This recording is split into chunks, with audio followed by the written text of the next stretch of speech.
We'll start the broadcast here in a minute, guys. Wait for some people to get in so we can go ahead and start it.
You know what? I'm gonna get us some music together.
That works for you guys.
Okay, I think I got that volume pretty well done.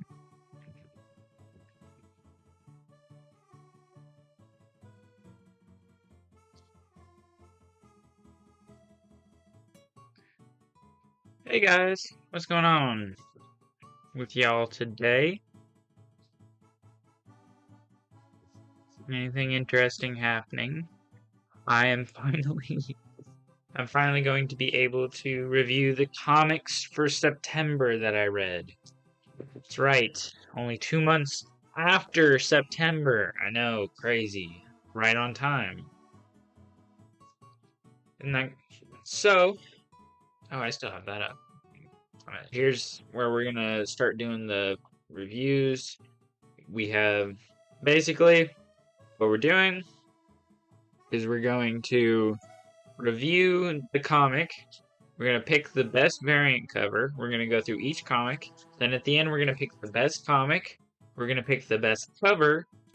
And I'll probably try to show y'all what y'all would need to read for next month, which hopefully I'll be able to do after Thanksgiving. I am working. I think I have it all read and reviewed and all. So hopefully we'll be able to do that next time. So we can go ahead and get in that, or I can show y'all. Actually, let me real quick.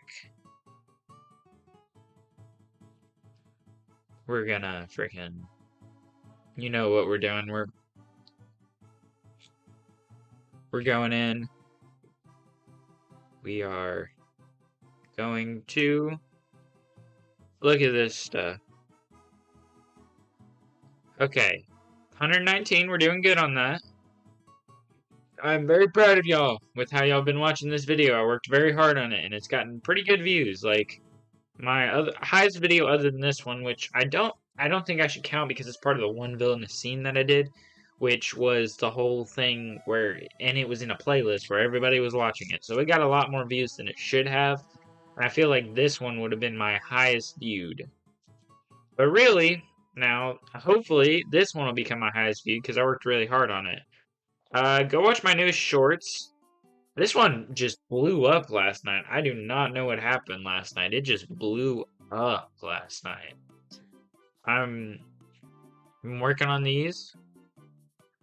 We have our course live streaming right now. Hopefully, not next week because next week is Thanksgiving, but the week after I will be able to. I can't remember what I was going to say. Hopefully, I'll be able to do the October comics. November's not over, so I can't do it yet.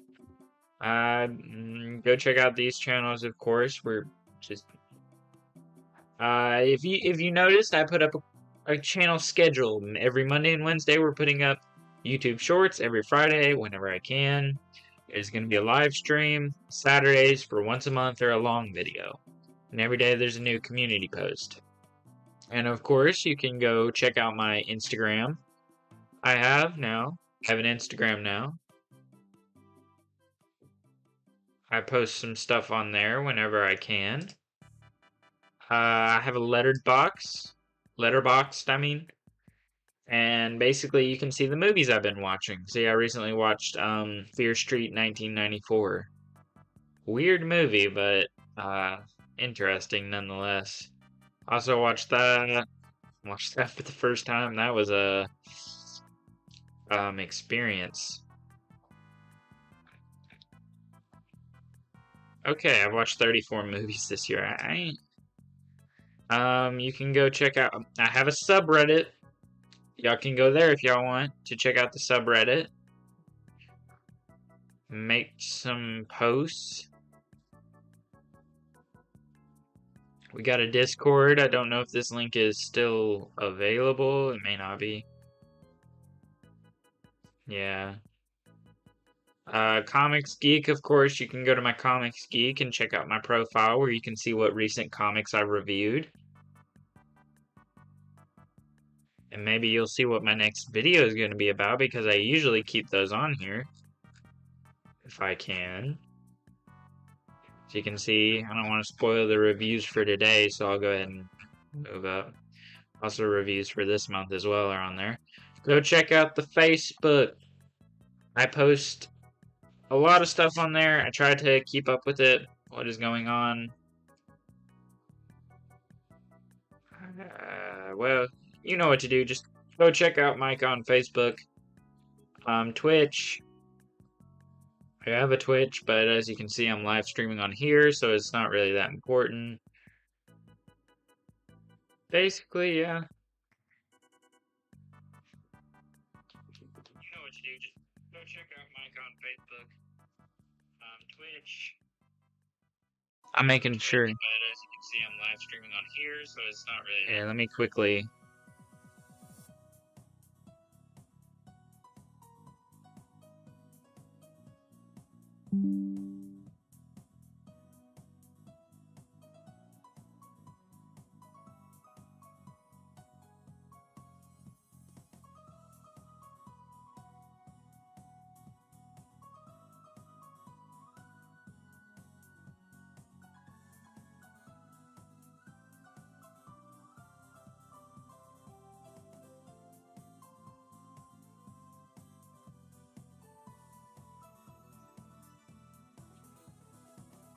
Okay, how does that sound now?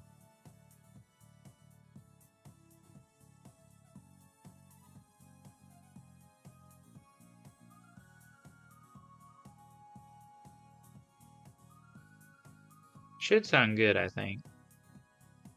I want some. Okay, how does that sound now?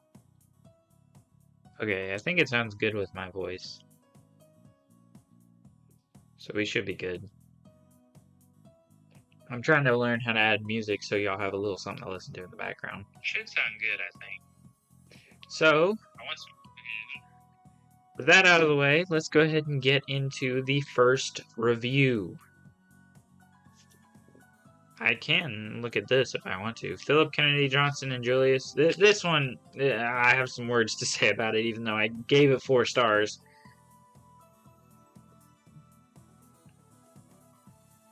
Philip Kennedy Johnson and Julius Ota launch a new alien epic, man, machine, and the most terrifying creature in the universe. It's an express elevator to hell, and you're gonna be on it.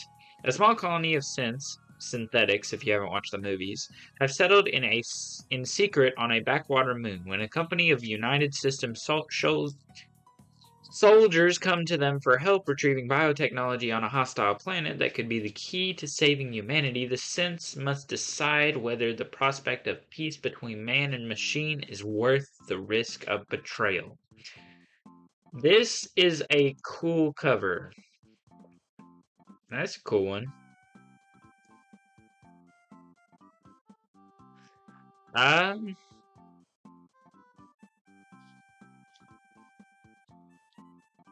So here's my review. We'll click on it.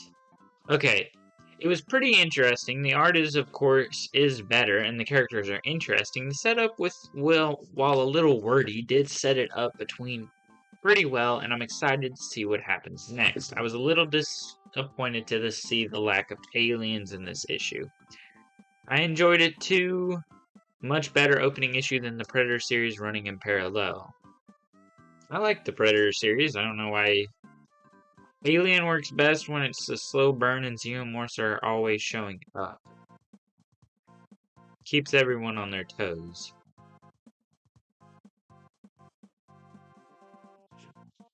Okay, so basically this one was, honestly, looking back at it, it was pretty boring. And that's why I'm not collecting this series anymore, so it will not be a part of next month's review or the next time I decide to review. Yeah. By the way, y'all can see that by looking in the description. Yeah, this is overall just really boring. Did not like this issue. Really just, I was so tired after the last series they made, and they just decided to redo it. And I was just like, yeah, I'm done with Aliens. It's just a money waste at this point getting it, because it's not that good. It's just meh. It's just like, why am I reading this? It's so boring. Why am I reading this? Yeah, so pretty much all I have to say for that one. It's just boring. I did not like it at all. We can see some of the others. It seems to be mostly positive. It makes me wonder, how people are reacting to the other ones, maybe. Here, let's... What did I do? I'd like to see the rest of the series? I don't know how to... Oh, series. Okay, let's see what number 2 has to offer. Let's see what people are saying about it. 91 out of 9. Oh, there's a lot less people who rated this one, though. Well, it does look like a lot of people are liking it. I'm not gonna collect it just because people are liking it. These covers are kind of like the 3D oil painting look. Just oh, no one even reviewed this one. Dang, people must have. Oh, it ain't out yet. Never mind. Could have swore it was out. That's my bad. It does seem to get cool. Whoa, what the heck? That's the lady from the first book. Eh. If I hear it's good, I may pick it up on the side, but I'm just so tired of the bad Alien. Maybe it'll get better, maybe not. There's clearly a lot more people who checked this one out than the last one. Hopefully one day I'll be able to look back and be like, should have got that. Maybe it's better now. And then I'll make a video on it and be like, I should have got it. So let's put that off to the side. And let's go back. This week's. I gotta go back a lot to look at. Okay. Wait, what the? Okay, next we have Batman. Wait, I didn't even. Crap.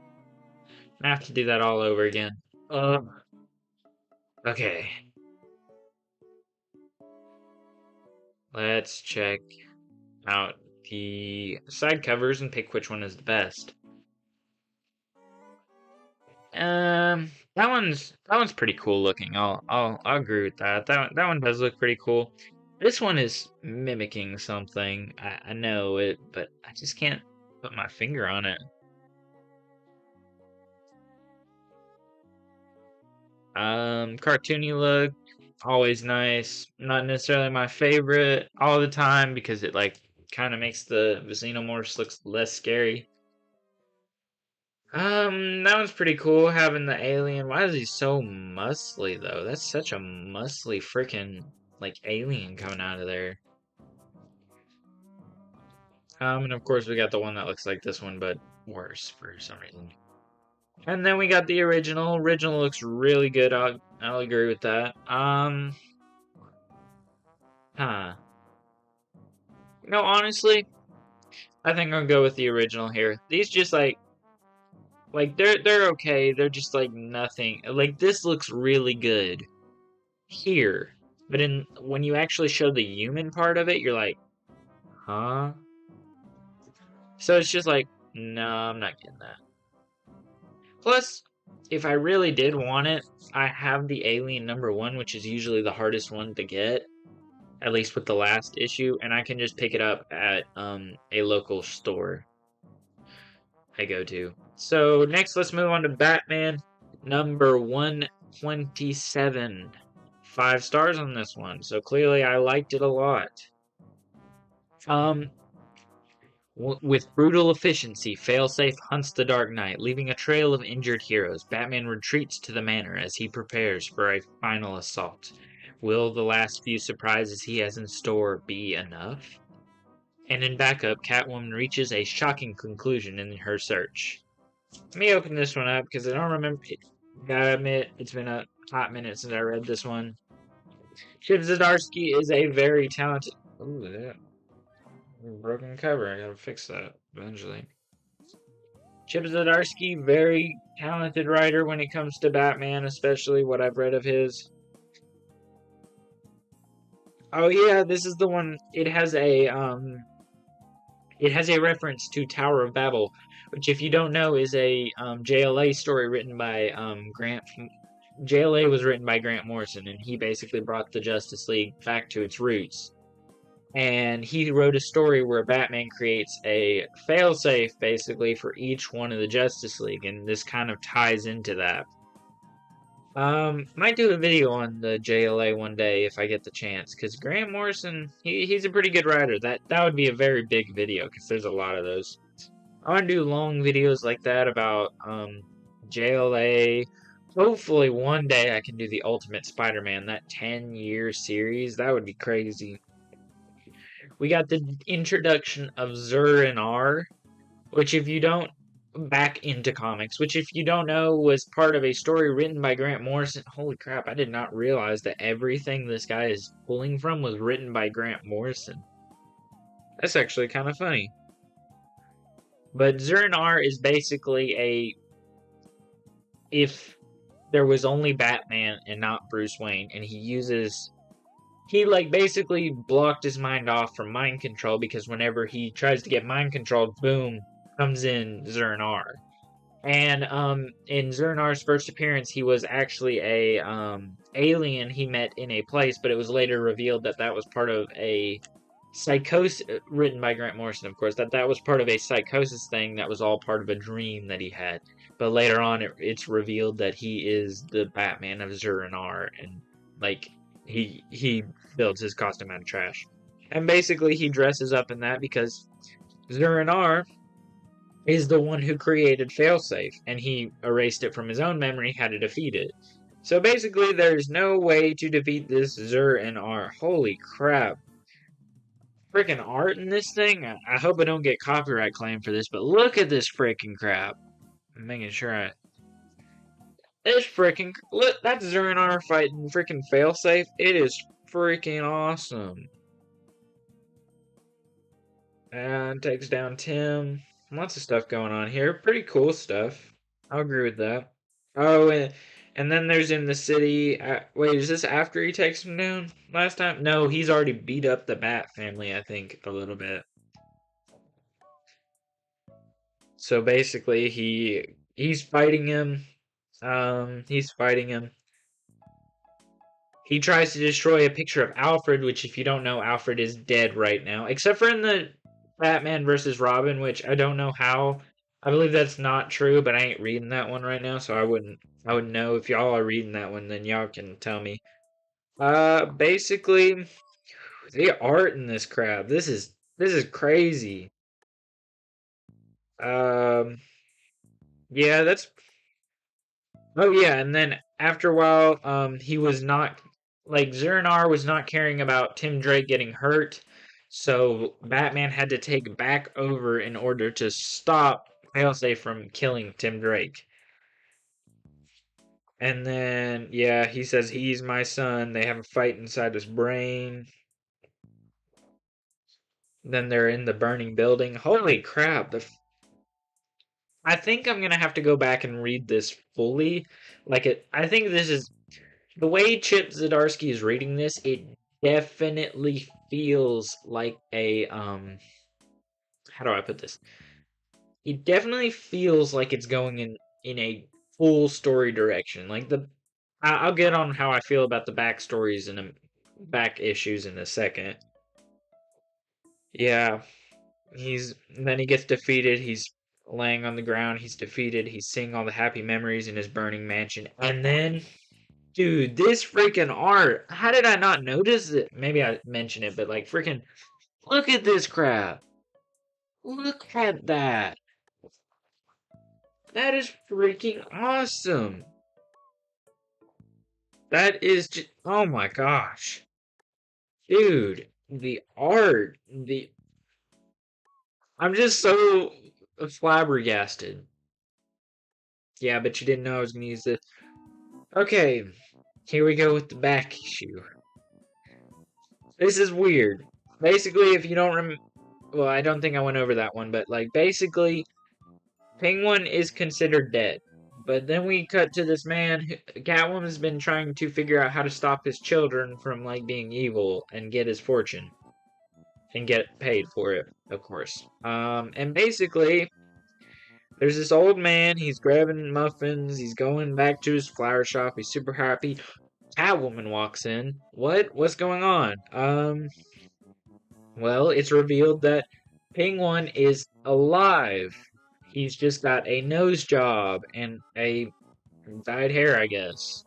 And he looks completely different than he did. He just wanted a new life, and it is pretty much determined that basically his children are going to be the continuing Penguin from now on because they own the Ice Lounge now.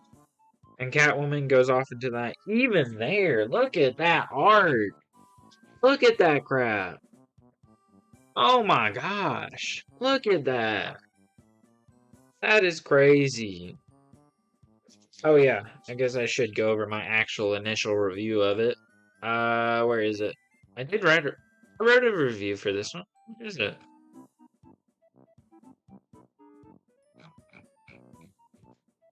I know I wrote a review for this one.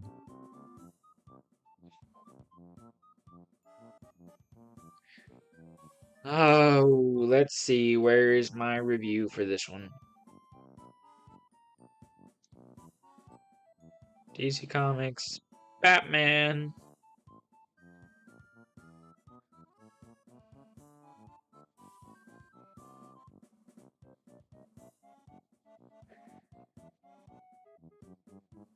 I'm not crazy. I wrote a review for this one. Oh yeah. Wait, is it down here? Or is it just farther down than I thought?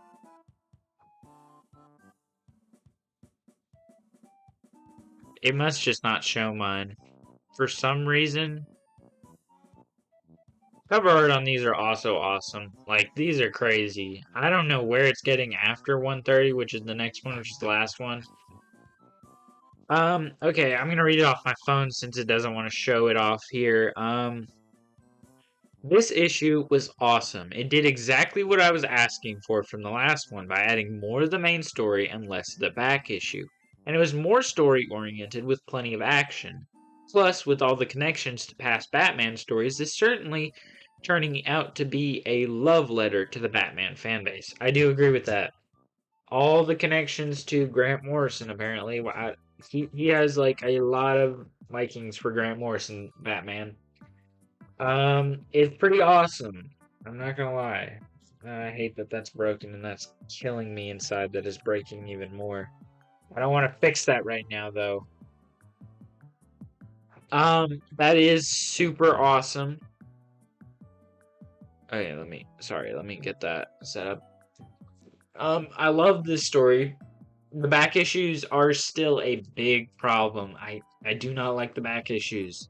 Just give me more main story, or just like the back issues are okay, but like sitting there and reading like half a story and then going to the back issues just so you can make each of your copies longer, make me buy more copies, is just a dirty trick in my opinion. And I just don't like that, in my opinion. I'd say that would cause my, like, just thinking, if it were just the main story, definitely a 5. If it were because of the back issues, probably a 4, because I don't count the back issues as much. I just don't like the back issues. Why are you adding them? They're so useless. Other than the fact that it does add a lot. This failsafe character, pretty cool, I will admit that. Addison Cobblepot and Aiden Cobblepot are the two that were there. Yeah, okay, let's look at the covers. Let's look at the main cover, of course. Very cool cover. I enjoy this cover a lot. Like the freaky eyes, it definitely makes it look like Zur-En-Arrh in the long run. Let's look at this one real quick. Him being beaten up, very realistic looking. It's very nice. I like that a lot. Not my favorite, but you know, not all gonna be. Just him beating up a bunch of criminals, not really having to do with the story, just a realistic variant, just to be like, oh, there's a realistic variant. Once again, very cool looking, just Harley Quinn 30th anniversary, I guess that makes sense. But like, I saw way cooler Harley Quinn variants than this one. Like, they had a freaking Killing Joke one that showed off her. Catwoman, I guess she was part of the story, but I would not buy this cover. No, I wouldn't buy this cover.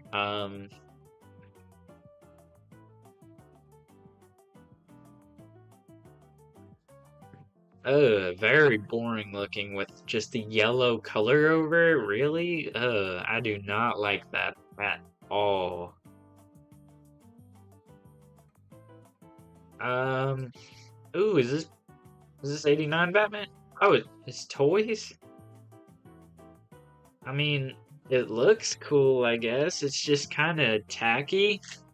It looks like something I'd give to my little kid rather than just buy it.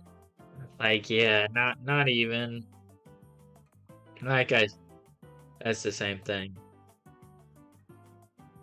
It's McFarlane Toys exclusive variant, gold foil exclusive variant. Yeah, these are just like too far from the story to have any connection or coolity. So I'm going with this one definitely on coolest covers. So far, main covers are winning. Like I'm not getting a lot of the side covers. Then again, we've only gone over 2 so far.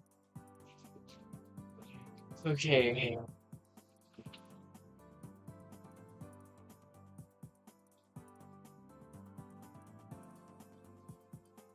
Next, we're going over a cool one. We're going to be going over Dark Crisis on Infinite Earths number 4. That is super cool. That's from the newest one. Number 6 I read last week, I believe. Yeah, last week. Okay, just show off like 3 variants of Zatanna. Really? That one's kind of cool, I guess. Wait, I'm not going over that right now. Okay. Okay. Witness the birth of the new DC multiverse, spinning out of the pages of The Flash. The heroes have learned the secret of Pariah's new worlds. But at what cost does this knowledge come? And what can they even do with this information? Or even worse, perhaps Pariah and the Great Darkness want them to know. On Earth Zero, which is the main Earth in the DC universe if you don't know, Deathstroke continues to move forward with his plans to erase legacy heroics once and for all. while John Kent, Nightwing, and the ragtag group of youngsters rally to step up to the increasing number of challenges. The event of the year rages on. Dark Crisis is in many ways the direct sequel to the original Crisis on Infinite Earths by Marv Wolfman and George Perez. In this issue, Pariah's attempts to restore the infinite multiverse reaches a breaking point. Okay, I'll go over the actual main story like we did with the last one. I probably should have done that with the alien one, but then again, I don't think y'all care enough to add, because like this is just a teaser for it, and then I can go over the actual story for it. So here we go. Here's the actual story for it. Okay, let's look through this thing. By the way, these ones, nice quality. I appreciate the effort. It does cost more, but I still appreciate the effort. Maybe just tone down the price a little bit, please. Okay, this one starts out with Green Lantern, like Hal Jordan on the fake Green Lantern Earth. I think we went over that one last time. Yeah, we went over that one last month. Well, the last month I did. Basically, this is John Kent Earth. And then Flash comes in, and he's being held by all the Green Lanterns of this Earth, and he basically comes in. The Flash comes in after escaping from the last Flash comic. Very cool.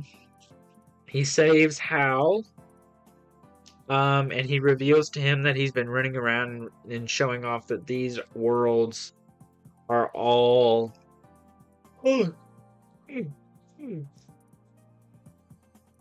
that all these worlds are fake, and he's using them to power the ability to break the multiverse and create a new multiverse. And then we get the... Dude, you gonna drop this? You gonna drop a freaking title card like I'm watching a movie? Like, that takes some effort, man. Well, it takes no effort at all, I don't think, actually. But, like, this looks cool. Chapter 4, Crossovers. Looks like we're looking at the aftermath of last issue. Just like everyone worrying about the world slowly breaking apart and the Great Darkness growing and Deathstroke attacking everyone. Basically, everything's going wrong. Alan Scott goes to meet Nightwing, who's sitting down with Garfield, who in the first issue got shot in the face. I probably shouldn't have made that motion. Probably gonna get... I don't get paid for these. Why am I even worried about it? He assures him. He goes to help. Black Adam goes to the Legion of Doom. I remember this part. Black Adam goes to the Legion of Doom. He explains what's going on. Boom! The Legion of Doom explodes! By the way, I'm pretty sure it shows off Punchline as part of the Legion of Doom. Wow. Good job, Punchline. Making it in the world.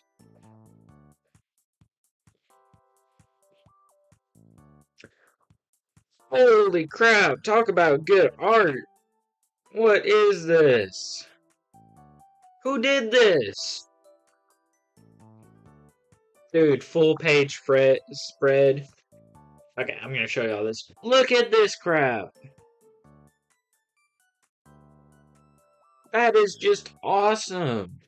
I want to see what that looks like on the actual video. I have the video over here so I can read the comments as they go down. Also, why does Doomsday have a beard? Oh yeah, y'all can see that pretty well, I think. He's got like a 20-second delay. What is going on? Okay, so the Legion Doom and Deathstroke's Dark Army start fighting. Pariah is off to the side, becoming more corrupted as the Green Lanterns fight his darkness. Hal Jordan and the Flash continue to go through the worlds until they find Batman.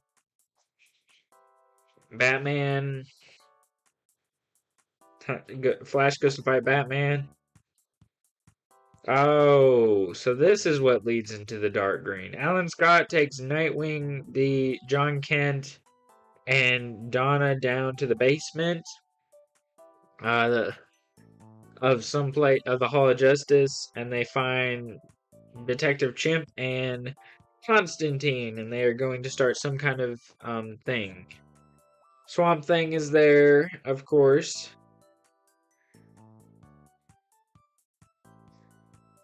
Swamp Thing talks about how the original crisis would lead to this crisis eventually. Alexander Luthor told him that. The Legion of Doom continues to fight them.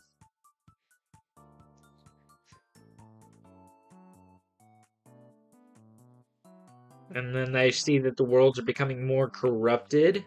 And then the Dark Army takes over the Legion of Doom.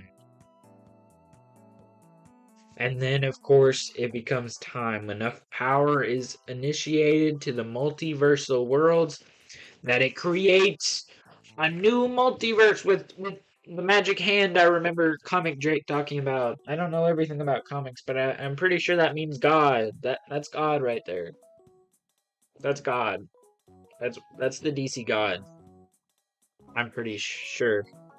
Wait, did I hear Comic Drake talk about it, or was it Casually Comics? Either way, go watch them. They're pretty cool. I'll go over my review now. Okay. Let's go over what I said. I enjoyed this issue. Not only was it interesting to see the Lex Luthor versus Deathstroke fight, but other character interactions were all quite interesting, but never quite lasted long enough for me to be invested. But it does look like this issue was the game changer in the series. Also, kind of wish we had seen all the Justice League worlds before this issue, but that's not necessarily DC's fault. Yeah, I agree with that. It's not necessarily DC's fault because they have to get these out in a certain order once a month, and there's certain schedules they have to keep. They can't just have the same artist doing the same books in the same month, so they can release it all in the same month. Then the reading order would all be shot, then they wouldn't have books to continue each month for people to buy. I agree with them on that. Yeah. So we went over the story on it. Don't need this no more. Yeah. Okay. See, look how many characters it is. Look at that crazy. Arsenal. I was supporting Alexander Luthor Jr. When did he show up? Okay, I hit a chair. That's my bad. Let's go over the covers now. Original, freaking awesome. You can't get over. Look at that. That is just chef's kiss. Perfecto. Perfecto. If Gordon Ramsay saw that, he would eat it in a meal. Let's check out the second cover. Very boring. The colorful colors look nice. And her punching Darkseid, but what does this have to do with the story? Come on, there was not one instance in that story where I would not want to buy that one. This variant cover, this homage, I'm a sucker for homages, freaking 0 Hour looks freaking awesome. Look at that crap. It looks awesome. Now, whether it'll beat the original is a big question. But we'll find out. Oh! No, not the Hand of God. I have Windows 11. Yeah, that's not my fault. I got my computer not too long ago, and that's just how it started, man. Yeah, the cover's pretty sick. Which one, the 0 Hour or the... Oh, you're going through with me. It has a woman. Which one? Women!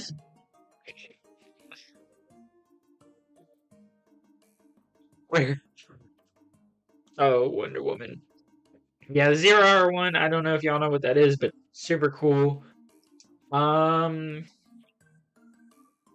see, we got freaking Flash running through the multi... That has to do with the story, I'll say that.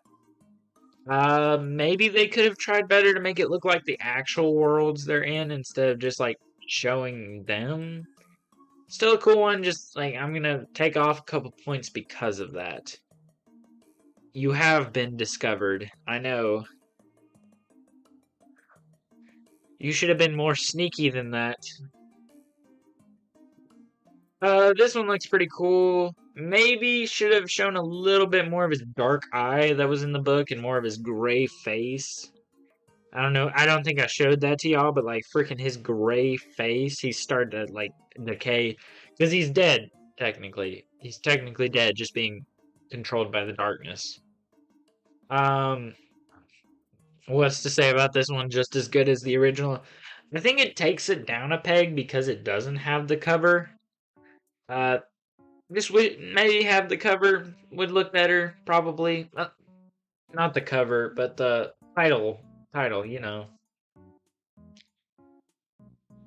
Yeah, very cool. I don't know if this is an homage to the original. I think it is. Yeah, I think this is an homage to the original. Pretty cool looking. Yeah, I'm pretty sure this is. I just don't want to go look it up. By the original, I mean the original Crisis on Infinite Earths. Then we got 3 freaking Zatanna variants. Why did we need this?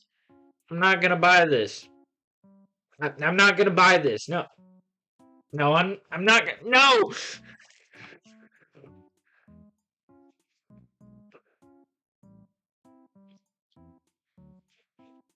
Technically, okay. Okay, I'm gonna show this to you. I'm gonna try my best to show this to you. Link. Yes, Ezra Miller Flash has probably ruined the Flash for everyone at this point. But I'm gonna show you that both of his eyes are dark. It just asked me if I wanted to show your women. It thinks that's too bad. You're not allowed to show that in our chat. Okay. I'm gonna try my best to put this into the camera. Wait, maybe it'll be better if I can see myself in the camera. Okay, I'm gonna show you this in the camera. You see that? See how his face is decrepit and dying and his like eye is black? His eye is closed in that one. And he's like bleeding goo. Ooh, I got that in there. That's what I'm trying to say.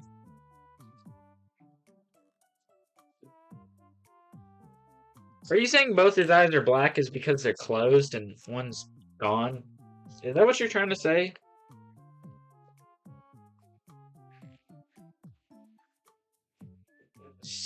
Sorry, are you talking about how you got the win? I'm pretty sure there's a freaking 20-second delay on my freaking stream, and it freaking makes me so confused. Like, I'm getting your freaking stuff 20 seconds after you put it, so everything I just talked about has already left my mind and gone somewhere else.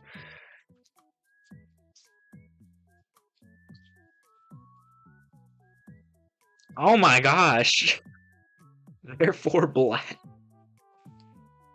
It just made me put your therefore black one for review. I swear, YouTube is crazy. YouTube, which one is winning? It's definitely between the 0 Hour and the main cover, and this one is cool. This one just like freaking like you look at this and you're like, I want to read that. I'm reading that right now.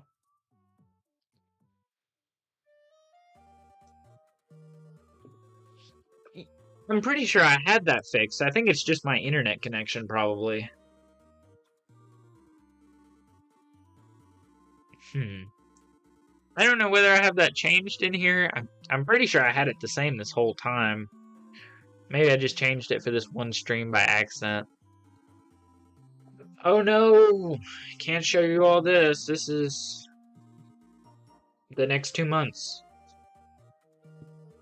Okay, we're on the 4th book, and it's only been almost an hour. The spacey one? Oh, you mean the main cover, maybe?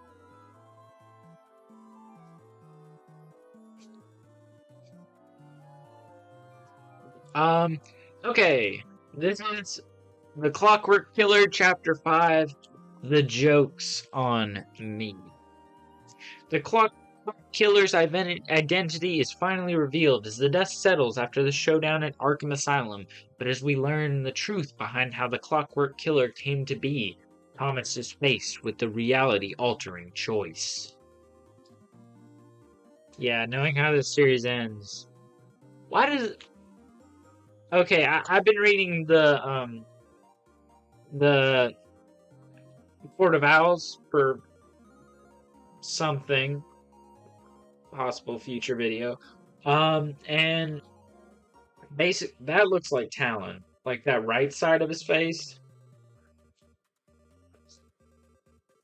Looks like Talon at the moment. So the question is... Okay, so this one starts off by talking about Dark Crisis. Strangely. It goes on to talk about... Okay, this is the confusing part. It goes on to talk about how there is multiversal crises,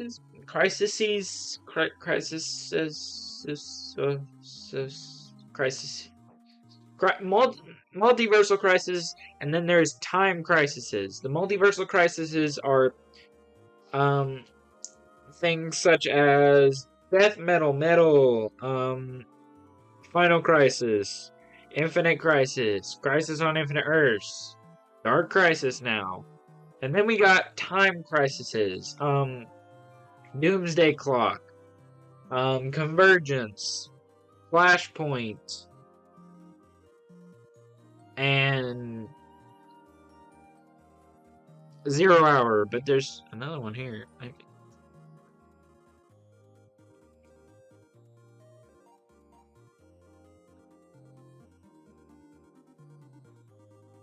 Who's GOG? Crisisters.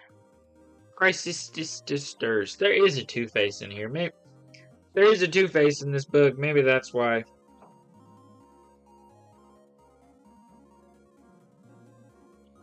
Oh, did you just make me say sisters? You tricked me!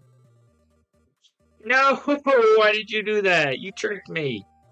Okay, they go on about this. During Dark Crisis, this is going on during Dark Crisis, which is weird, I'll admit. I'm guessing this takes place after... I don't know when it takes place. But now we're back to the past, and we find out Ra's al Ghul is alive. Because he just died, like, in the summer, which was kind of crazy, but now he's alive, and it doesn't really mean anything. Kind of cool that he's alive. I was like, oh, that was actually... Why? Stop putting his messages up for review. I don't... Wait, if you say something really bad, then I do need to put it up for a review, but what does that even mean? What is that supposed to mean? Okay, whatever. Yeah, Ra's al Ghul is alive. He tells him where... This is how he finds out where the snow globe is, that he's trapped his father in. His father from the Flashpoint timeline. And then we go back to the Flashpoint timeline. He is headed back... He's headed to Arkham Asylum because he just found out that Martha Wayne, who is the Joker of the Flashpoint timeline, is actually alive! Crazy! Which was actually a cool twist, I'll admit that. I think I kind of saw it coming. I was like, that would be super cool. And I'm guessing he thought that too. Yeah, he's basically holding on to, Harvey Dent's wife's son, which I can't remember Harvey Dent's wife's name, so I keep saying Harvey Dent's wife's son. And Harvey Dent's wife is now technically Two-Face. What the heck? I don't remember this part. Okay, she's Two-Face. Very cool.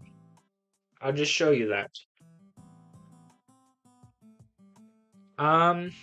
Basically what we got here, this is very interesting. It's just him breaking through the glass, and you can see all these different regular Batman moments in time. It's strange. I don't know what it means. Very nice emoji. Very much like. Look at that. It's cool looking, but what's the point? What does it mean? Do I have to go read an encyclopedia to know that that is actually his daughter? That's a reference to Last Jedi. No. Ha, bet you didn't know I had that there. That's a reference to the Rise of Skywalker. Ow, that hurt. Like, actually. I'm an idiot. He starts fighting the Joker's wife, talks about all the people he killed. They're fighting, oh my gosh. Freaking, Harvey Dent's wife's holding on to her kid, in an elevator. And then, oh no, the elevator didn't close because he threw Martha Wayne in there. Yeah, they begin fighting, they continue fighting,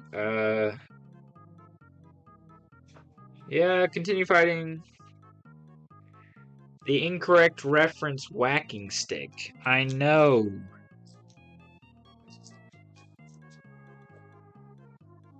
That is what this is for. Anytime I make a bad reference, I will whack myself in the head. They're fighting, and this is a lot of fighting. Oh no, the giant snow globe, and like a bunch of stuff talking about the timeline thing that I talked about earlier. She's going to escape this snow globe Batman trapped him in. That was actually the Flashpoint universe. Oh no, she reveals that she found all this out through Psycho Pirate. But the truth is... Wait, they reveal the Joker's name in here somewhere. Yeah, they do. Here it is. Jack Oswald White is the real Joker's name. Can you believe it? Yes, the whacking stick is an iconic character on this channel. Jack Oswald White.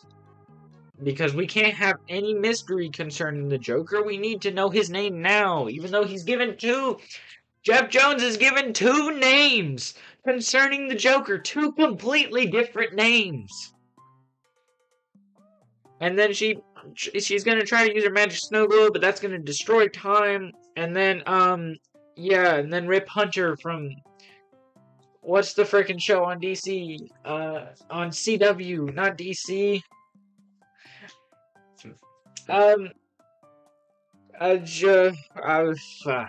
Yeah.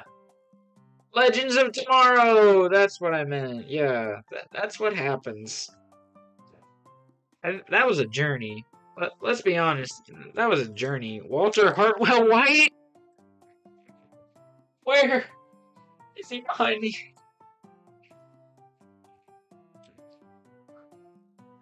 I knew calling Saul Goodman at 3 a.m. last night wasn't a good idea. Okay, let's go over my actual original review of this. I had a lot to say about this one, if I remember correctly. Oh my gosh, and someone else had a lot to say about what I had to say. Okay, this was a freaking great issue. Not only was the first few pages able to explain the difference between multiverse-like crisis and time crisis, I did like that if I'm being honest, but it also allowed for us to understand the real threat Martha Wayne poses. Also the part where Bruce decides to go save the kid is so nice. Okay, now that we got all the great stuff out of the way, let's talk about the elephant in the room. They revealed the Joker's name, and it just makes me feel like what Jeff Johns did in the Three Jokers, where he tries to take the mystery out of the Joker, and I hate that because the Joker is the greatest mystery that is never meant to be solved. That is very true in my opinion, and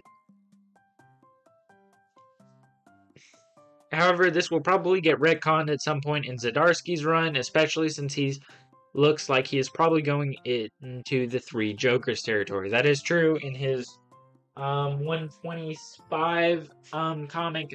He was having dreams about the Three Jokers, which why would you show off the Three Jokers if you weren't going to talk about them? Let's read what this dude wrote. I did read this, guys. I wasn't that impressed with the name reveal. I didn't find it necessarily. I will have to reread this issue because I thought what I read was that Martha Wayne meant she had come upon a family that she had intended to murder, and that this was taking place in Thomas and Martha Wayne's universe, not the Bruce Wayne Batman canon. If I am wrong, then I am wrong, and still, it doesn't really mean much, because no one in the big sense of Batman and the Bat family really cares what the Joker's real name is. He has lost his original identity and just is Joker. You mentioned 3 Jokers. I read that. I can't remember if it is reference Batman knowing who Joker's real identity was all along and not telling anyone to protect his former wife and child. But I remember that it was referenced somewhere, and that is where it came from. I can see how what you said about tying the two together, that would indeed be interesting. If you haven't read Batman the White Knight, I find it to be a great read, and they give Joker a different name, which is fun to me, and I think has a better reasoning of giving him his name back because of how the story played out with his identity crisis. Anyhow, cheers and happy reading. Okay, thank you, guy. I don't know. I don't really. I don't know. Joker is just yes, he is just the Joker now. But you gotta. I guess we could. No. Okay, let me say this. In this one, it is revealed that that is his canon name because Psycho Pirate said it, and Psycho Pirate knows everything about every universe ever. Now, this could be retconned to be said that, oh, he actually only knew that that was his universe, but I don't actually agree with them giving out a name. In that Elseworld story where they finally give him his name back, makes sense. It's an Elseworld story. That wouldn't be his real name, possibly. But you gotta also think, Joker one time thought he killed Batman, went on to live a normal life, and called himself Joker. Not even kidding, that's real. Okay. But yeah, Dr. Manhattan was in this one, I guess. So weird. Okay, original cover. Awesome. Love this cover. Love the Two-Face kind of thing. Um, this looks awesome. Martha Wayne is such a freaking underrated character when it comes to her Joker side. Underrated. Why is this here? Why is this freaking here? I oh, I saw this and I'm like, oh my gosh, they're bringing Citizen Cold in this. That is actually super cool. Doesn't show up in the freaking issue. Why did I read? No, this one does not get the win. Oh, it shows him slowly dying as he goes through the timeline. Shows off Crisis and where he slowly dies. Yeah, I like those, but those aren't necessarily the best. Okay, what is the best cover here? Honestly, I'm going with freaking Martha Wayne. Dude, like the realistic look, along with the underrated character getting their own cover, I would totally get this one just because it looks really cool. I'm not going to because I am a cheap man. Plus, it's cardstock, meaning it's very good quality.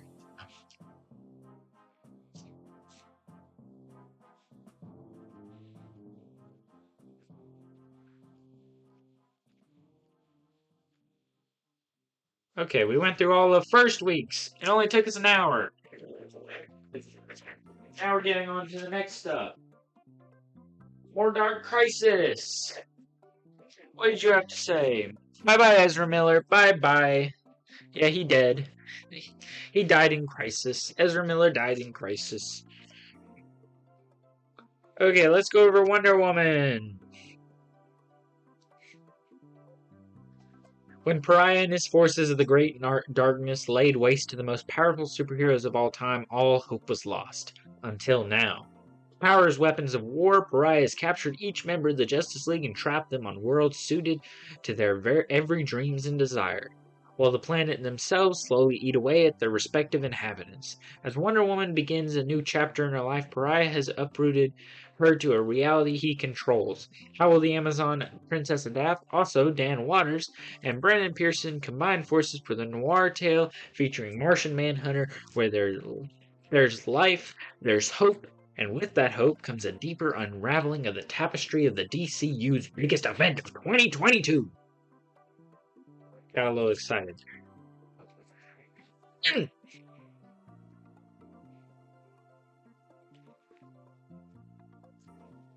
I feel all of those emotions right there.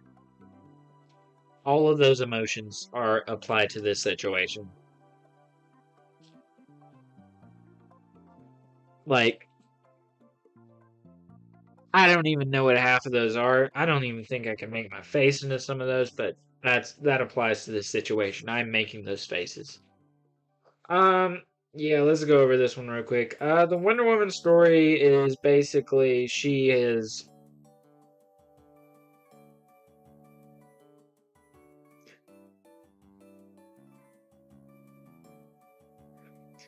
meeting with a friend who is taking over the world. She takes her back to Amazon to celebrate this fact. She's like, peace on the world. Cheetah's a good guy now. She follows a kangaroo. Finds her parents. Decides to look at what they're doing. They're hiding secrets. Wait, no one tells secrets anymore. They're holding a missile. What? They go down. I seek the truth, mother. They find out that they're holding this evil dude there in order to keep peace on the world. Oh no, she frees him. Now the entire world is going to die, and they have the missile wasn't a missile at all, but it was actually a way out for all the Amazons, and she allows the dude to go free instead of killing him. I think it's some professor dude, and she decides it's time to go save the world. That one sucked. Let's go over the Martian Manhunter one, which shows off a murder taking place in a world full of Cthulhu men. Cthulhu men. They're all Cthulhu men. They all look like Cthulhu. They're Cthulhu. Cthulhu. Basically, Martian Manhunter has evolved the entire world to look like Cthulhu and have squid tentacles. And they all have telekinesis, which would be pretty cool, but I don't want to look like a squid in order to have telekinesis. So they're trying to solve a murder of someone. Everybody looks like that. He goes... Yeah. He's living in the world. He's trying to figure out the mystery. It's confusing. Yeah, freaking huh. Cthulhu men, exactly. It's weird.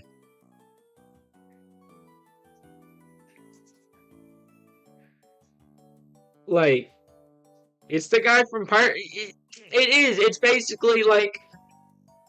Davy Jones won, and now everyone looks like a squid. Everyone looks like a squid now. And basically, he's trying to solve a mystery because someone murdered. And no one should be murdering because everybody knows what everybody else is doing, so there shouldn't be a possibility for murder. So he goes home and he hangs out with his wife. He's super happy about hanging out with his wife. He's like, "Oh, let's touch our weird tentacles faces together and be like super happy because we don't have mouths anymore and we can't kiss really. Oh wait, I gotta go to work and look for stuff." And then he shows up, and he finds out who the murderer is. He goes to show up, and he finds, what? The actual Martian Manhunter from outside this world? What? Crazy. Holding his wife. He holds his wife. What the heck? Holding his wife? How'd he get that? I don't even remember that part. Oh no, he tells him this isn't real. We need to get out of here. Oh, wait, no, I like my wife. Boom, dead. Dead. Dead. Martian Manhunter's dead. All that lives now is that guy.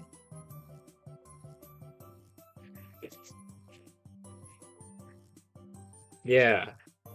This one was weird.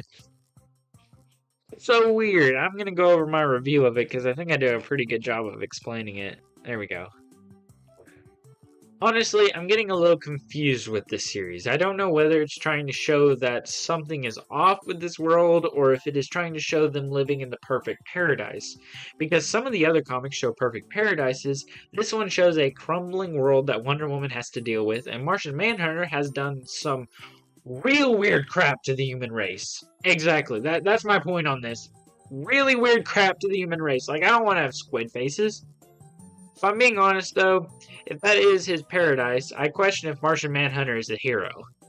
That is so true. Also, the Wonder Woman story was kind of boring at the beginning, and the big twist didn't make any sense. That's true. That's why I read it so fast, because I still don't understand what's going on in it. It's not good. That's why this has 3 stars. Really, what's carrying this whole series is the Martian Manhunter, which was actually kind of cool with Cthulhu. No, don't leave! You were my only friend. No, it's okay. We'll go on.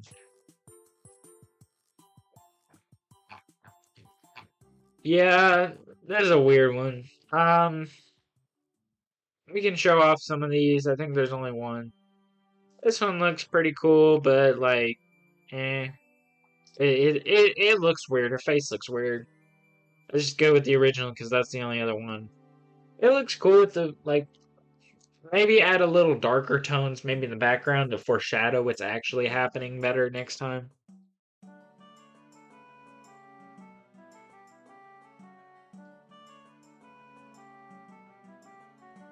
Music kind of slaps.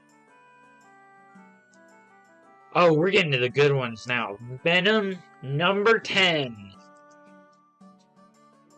Dude, if you're watching the freaking VOD for this, then you missed out, because Venom number 10 got some words for it, and they're awesome!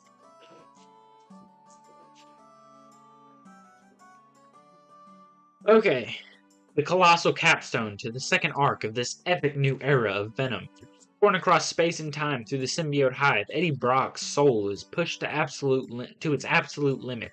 Manipulated and maligned by forces stronger than himself, Eddie has no choice but to watch in horror as his son, Dylan, and the Venom symbiote are stabbed in the heart by Bedlam. There's a lot more to say about this one, because...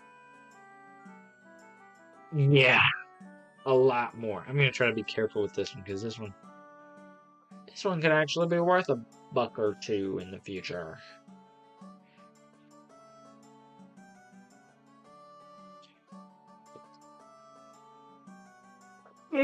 Holy crap. Okay. The Cage Opens is the name of this one. I'll try to go over this one because I don't think I mentioned a lot of Venom in the last one.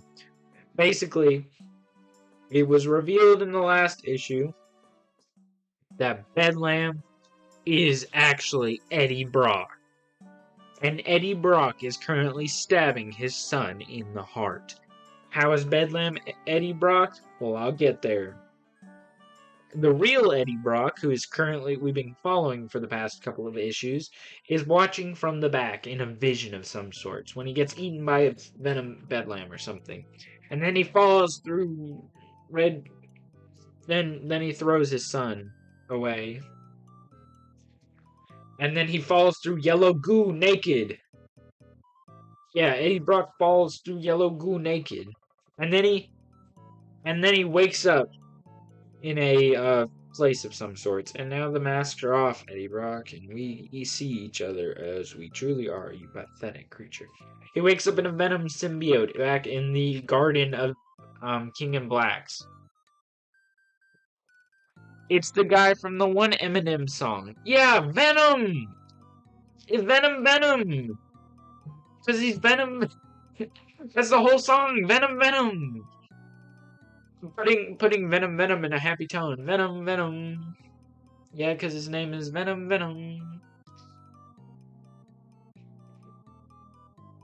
What was I even talking about?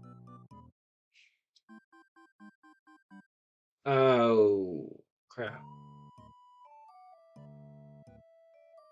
You meant bye-bye wife by he was about to kill his wife. That's my bad. I thought you were leaving. What am I even reading here? Oh yeah, he's fighting off the evil Venom symbiote thing.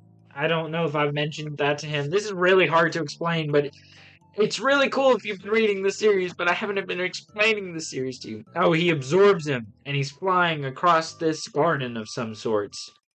And he meets up with the other King in Blacks of this garden of place. And he drops him out, and he's like, he's so distraught by his son getting stabbed in the heart that he's acting real weird. And he meets up with them. Oh, wait, that's him standing over there. What's going on? Wait, this is the Venom symbiote from a couple issues ago who was messing with him, and we didn't know what was going on with that Venom symbiote, but now we realize that that is actually him.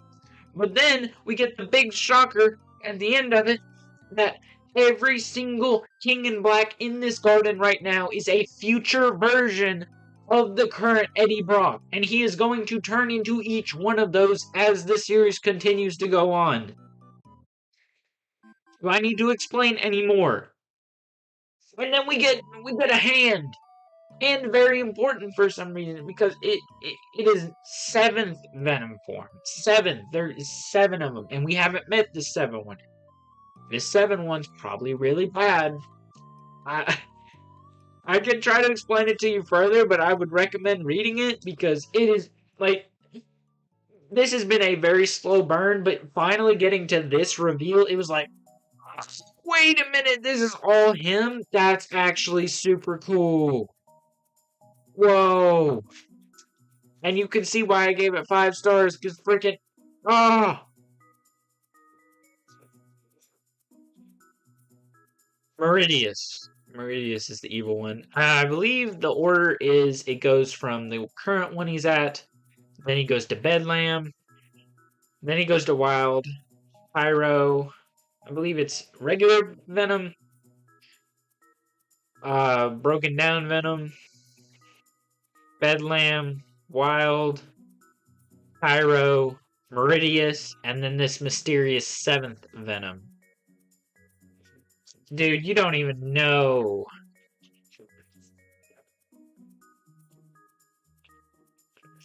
How cool this was to read. Dude, I love this issue, man. Oh, yeah.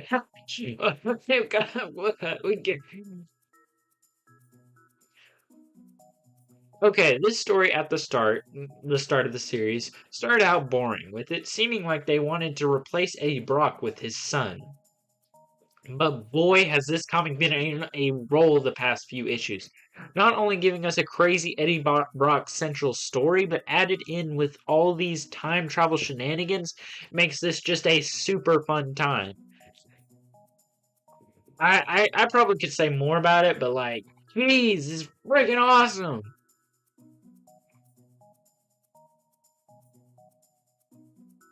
Freaking awesome. It goes this one, this one. Awesome. Okay, let's go over the covers for this one then. This one, pretty cool, pretty cool. I like it. I like it a lot. I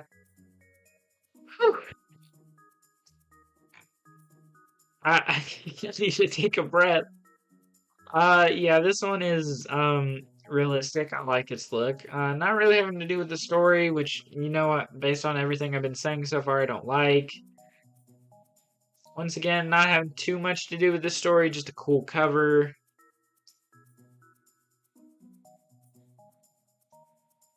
And then there's this one. Having to do with the story. Don't know if I like this one too much. It's just, I don't know. Seeing those creepy eyes are kind of weird.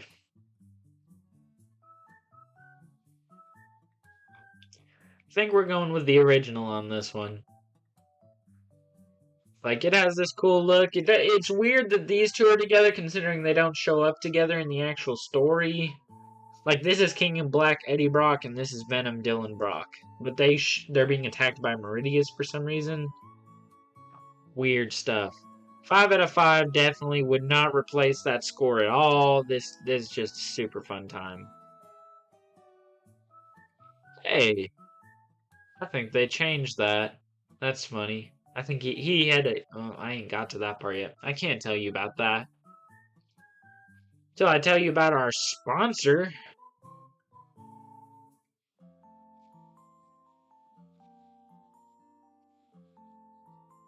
Oh, we're on to the 3rd week. We're so good at our jobs. We're on to Carnage. It's Carnage. Carnage, Carnage, Carnage. Yeah, Carnage, Carnage. Carnage.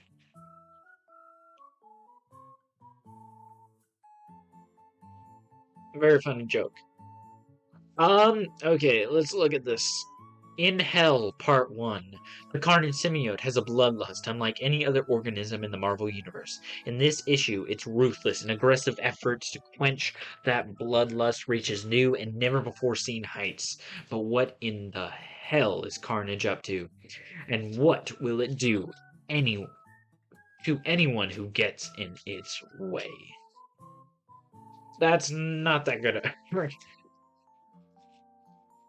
Let's go over the story. I'll go over the story with you guys. You want to hear story, correct?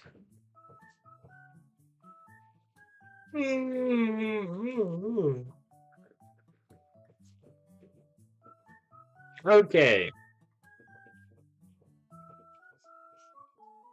Carnage in Hell, Part 1. Story starts out with Hela. In here, she's wondering what is Carnage up to at the current moment. Oh wait, it's our favorite character, Detective Shade. Thank you.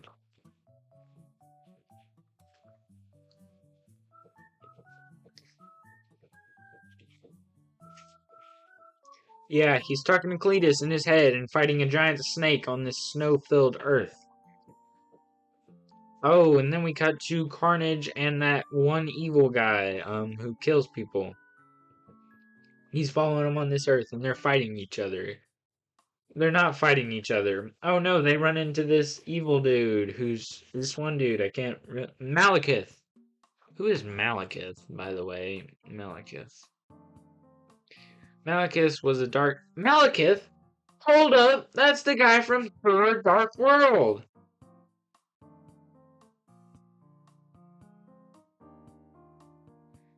That, that's the Ninth Doctor.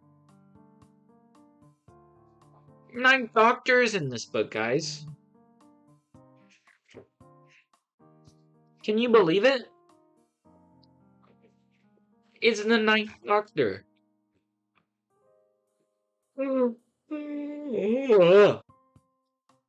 Runs into Malekith, who's been forced in hell. He's in hell right now. He's being forced to be here, trapped.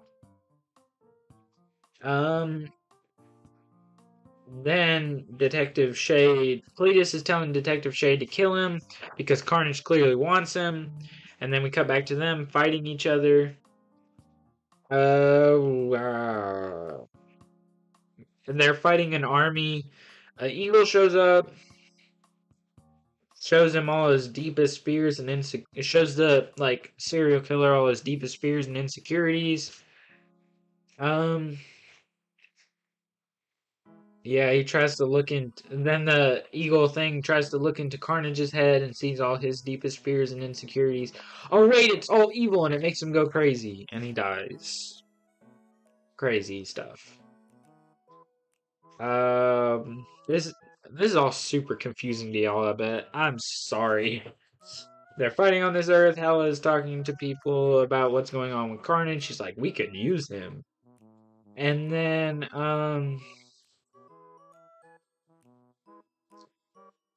then he makes the one serial killer to dig into the eagle's heart. And then they go back. Talking to Cletus, and it turns out he took Malekith with him. Why would you do that? He's after the red goo from Thor the Dark World. He's after that naked old man who's gonna stop him in the Thor the Dark World. Also, why are you not gonna show me this Carnage armor in the book? Disappointed, guys. Very disappointed. Okay, let's Jonathan Shade, very cool. I really like him. Malekith, Kenneth, Neely, Carnage 4.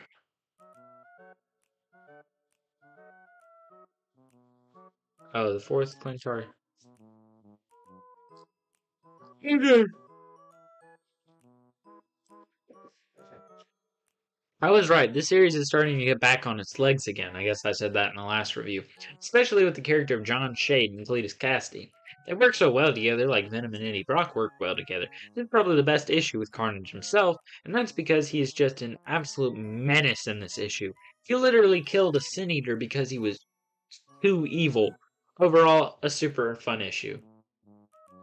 Yeah, I agree with that. Very fun. Not much to say. Let's look at the covers. Ooh.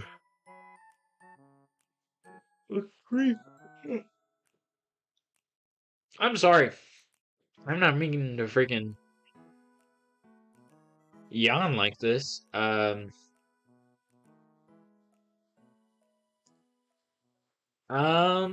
this one looks more like an alien book. Like, pretty cool style, I guess.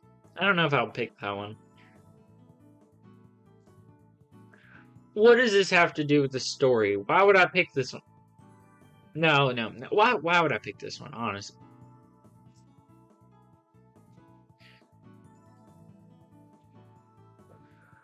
Yeah, I don't like this one at all. It's just not appealing to me. Definitely going for the original with this one. Carnage freaking, let's go to the series. Look at these Carnage covers. Tell me you would not pick every single one of these every time. Look at this crap. This is awesome.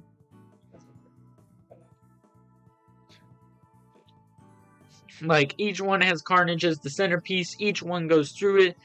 It's so cool.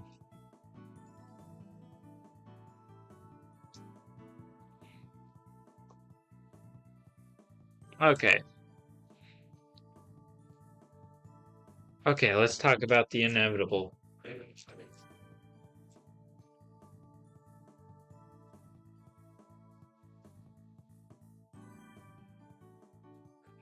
I don't really want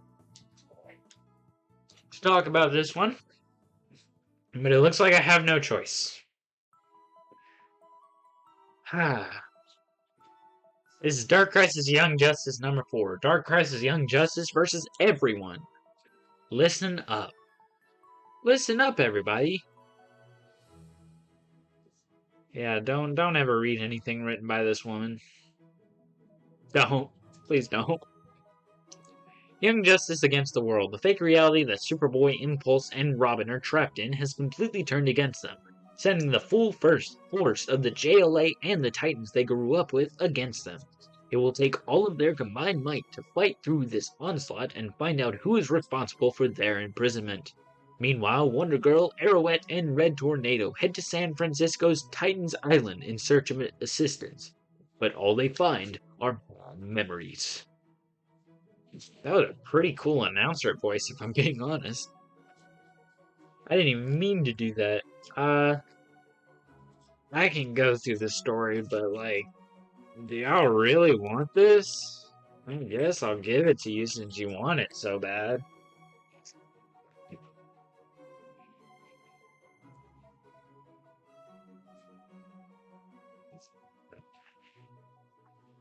It looks so... Like, the cover looks cool, but, like, oh my gosh, it's horrible. This book is horrible. Horrible. It's horrible!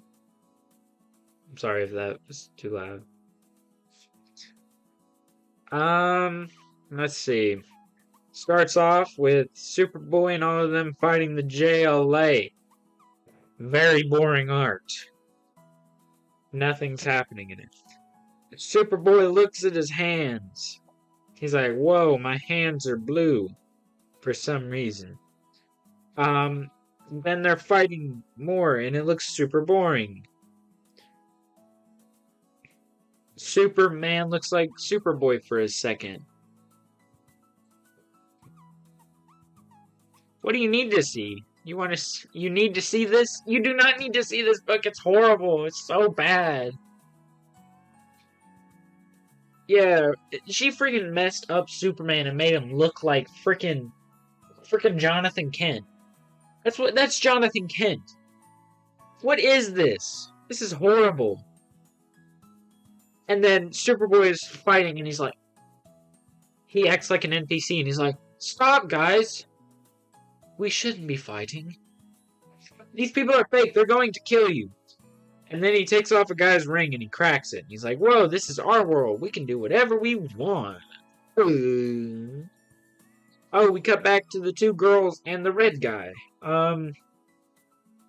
Yeah, they walk into the room of all the statues of all the people who have died, and they show pictures of each other where they both died. Of Superboy and Donna Troy, who have both died. And they're like, "Oh my gosh, I have died. It's the new Superman. I know, it's crazy." It's not gonna lie though, Jonathan Kent is really well written outside of his own book. In Dark Crisis, he is really good. And everything else, absolutely horrible. Well, in that book specifically, like, why they write him in weird ways. Because it's the new way to write people. Then they show up and she starts breaking statues and she's like, $1 million property damage. The better Superman. Depends on which version of John Kent you're looking at, I guess. Deceased one's pretty cool. Dark Crisis one's pretty cool. Like I said, his own book, he's horrible. She Blake's... Oh no, they're back in the world. Robin is staring. Like this. And then, Impulse says, "Robin, look out," and throws him out of the way, even though he's just sitting there like, "Boo." We're looking out, like, and then they punch Steel. And then Batman tries to punch him. And then Superman's coming in, and he, like, kind of looks like half of Jonathan Kent and half of Superman in that one. And, this is so... What? And then they stab him with kryptonite, and then, Robin lays on top of him, and he's like... And then Adam shows up, and he turns... Adam Smasher shows up, and he's like, "Oh, I'm gonna turn big now." And then Superboy's like, "Robin!" And then he punches him, I think, or, like, does this with his hand. And then, Beast Boy is there. And then, they're fighting the other Donna, and then Impulse comes in, and he's running, and on the other side, they're, like, in space now. Donna Troy and, like, the Arrowette girl are in space, and they're being attacked by bugs, and they're like, "What? Oh, no." And then, Arrowette starts to fall into space, and Red Tornado's like, "Woo!" And then, then Donna's like, "What?" And then, Red Tornado grabs her, and he's like, "Yeah!" And then Donna Troy's like, and then a red beeper goes off, and then back to the fake reality where, like, Impulse is like, "No, I mean, this world is filled with loads of memories, right? Yeah, it's crazy." Yeah, and they're all sexist memories because, and then Mr. Mixelflick's son shows up. Mr. Mixelflick got some girls. I don't know if y'all know who Mr. Mixelflick is, but, like, he got some girls, and he now has a son who's really old, and he looks like a freaking nerd, and he's really sexist. And they're like, "Oh no." And then they're like, "Oh no, Mr. Mixelflick got girls and has sex, and it's like, no, how is this possible? People don't have sex. What?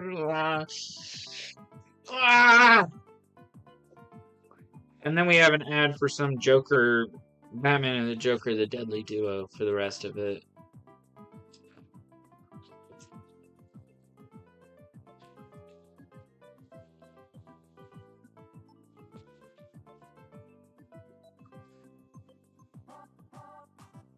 Do y'all even need to read my review for that one? Okay, let's go over my review. There it is. Oh gosh. The one that I actually thought might be good because the cover and title look so intriguing, but instead they decided to focus on Cassie and... Who's Fizzle? I don't know. Fizzle? Freaking Coke? When I don't want to see that stuff. And it's not like the other side of things is any better, because they didn't add any creativity to the fighting. They just said they punch each other, and that's all they do. The only interesting idea is me, Mr. Mitzelflex, having a son, but it's ruined by some stupid joke by the end. Also, how does this connect to Dark Crisis?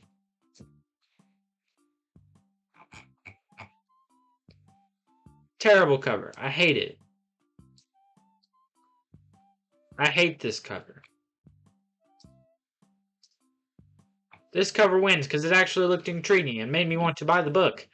Everything else with this book is horrible. It's such a good book. I ain't gonna throw it because it costs money and I don't like to waste money. But if I did throw it, it would be a pretty hard throw.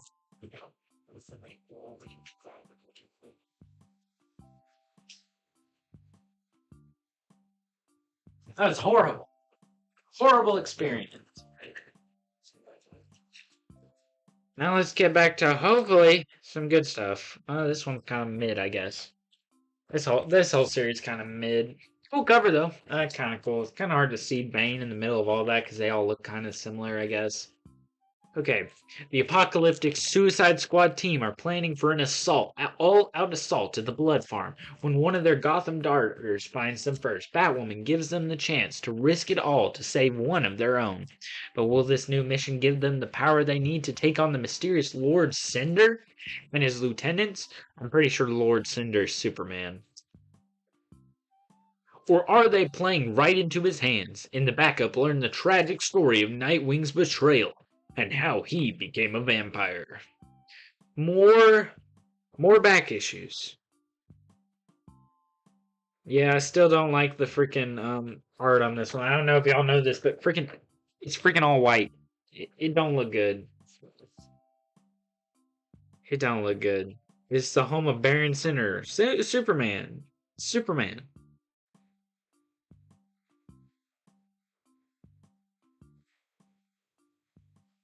What is even happening here? Is that Lex Luthor? Lex Luthor's dead. Hold up. What is going on in this comic? I forgot what happened in this comic, and I don't want to sit here and read the whole comic.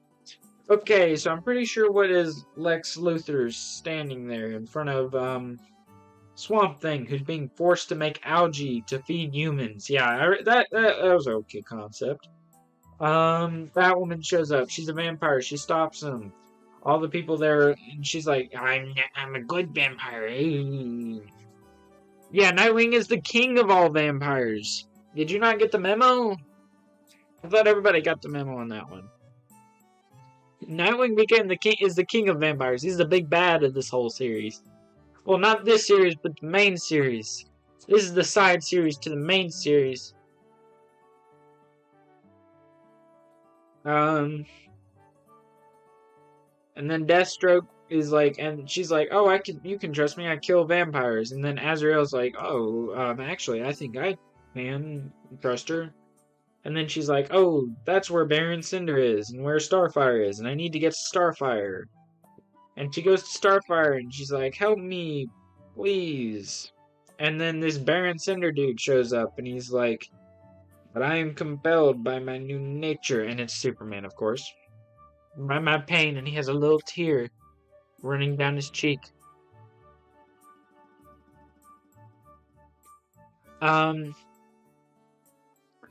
Yes, load monkey confusion. Yes, load monkey confusion.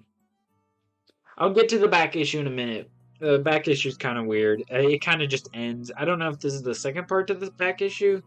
Yeah, this is the second part to the back issue, where it actually reveals how he became a vampire.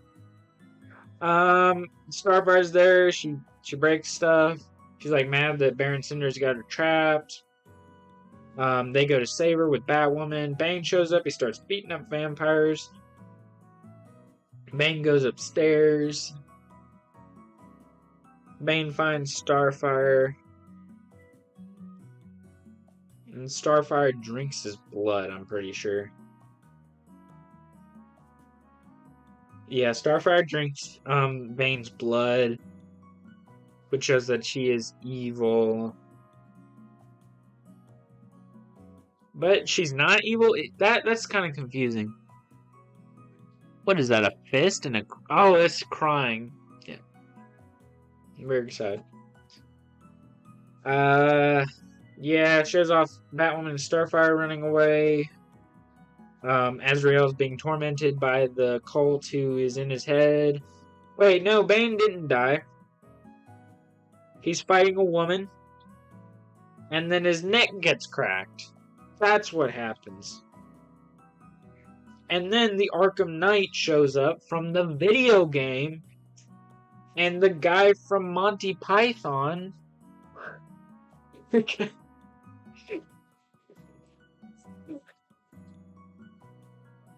I'm not.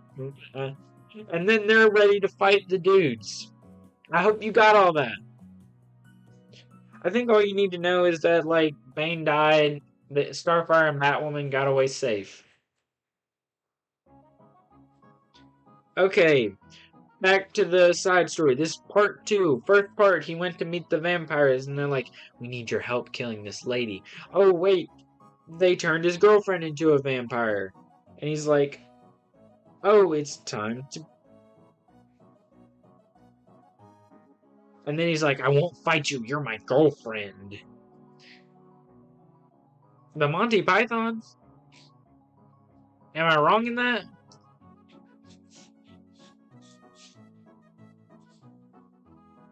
I might be super wrong in that.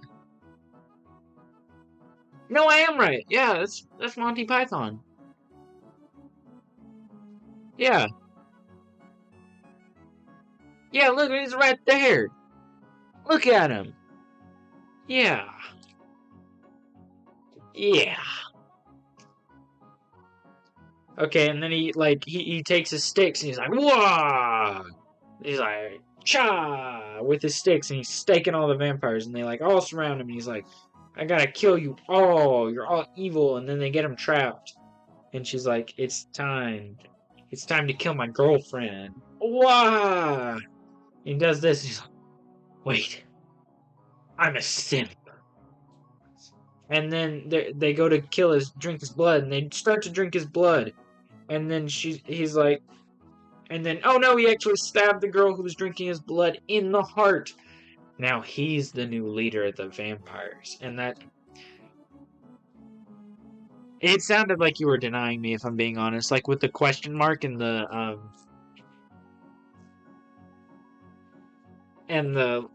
with the question mark, I was like doubting myself. Yeah. So basically, Nightwing, new vampire guy. New vampire. That's how he killed Batman. Let's look at these. Look, it's the Starfire. She looks like her Teen Titans version. Wouldn't buy this. No, wouldn't buy. No, I wouldn't buy this. No, I wouldn't.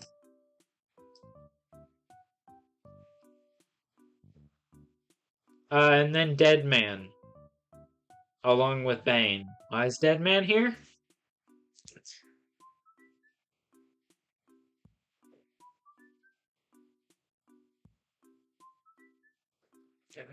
I don't know. Yeah, these two covers are really weird, so it's this one that wins. Not the best one, but it's the one that wins this time.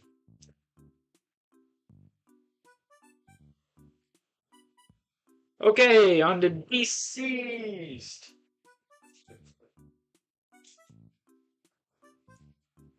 Yeah. Yeah. On to Dceased. Okay. The undead Darkseid begins his assault on the galaxy, attacking Korugar, which is Sinestro's home planet.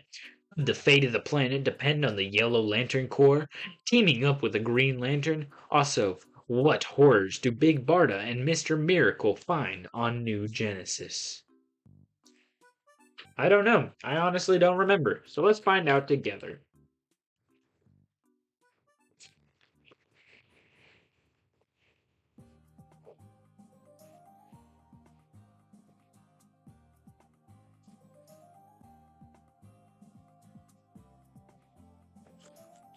Dude, there's no way this dude's name is Trevor Hairshine. There's no way. Sorry, that was just funny. Okay, let's go over this one. Okay, Big Barda and what's his name? Mr. Miracle go back to their home planet of New Genesis to find it absolutely destroyed. Their son was last found on here. Oh, they find a weird black portal. Big Barda puts her hand in. Ow, my hand hurts now because I put my hand in there. Oh wait, the death flash stopped me from doing it. He's like, death like this is not good. And then Evil Darkseid comes out in pretty cool art. I'll show y'all guys. Yeah, there we go. Very cool stuff. He's like, rah! And then the Atom Smasher. No, that's not the Atom. One of the New Genesis blows up the place, and everything blows up, but not before Big Barda and Mr. Miracle explode. And then we see that Sinestro and his Sinestro Corps are in their little spaceship thing, and they're flying away. Then we cut Earth 2. Not the Earth 2 multiversal Earth 2, but the actual second Earth made, because in the first one, everyone died, and everyone is dead, and everyone needs to come back. Okay, I did not explain that well, but yeah, that's my explanation. Superman is talking to the dead Brainiac. He says he'll give him Kantar. And he gives it to him, and he's like, what's that? It is Kandor, not Kantar. And he does it to give their trust. And he's like, Evil Darkseid is coming. And he's like,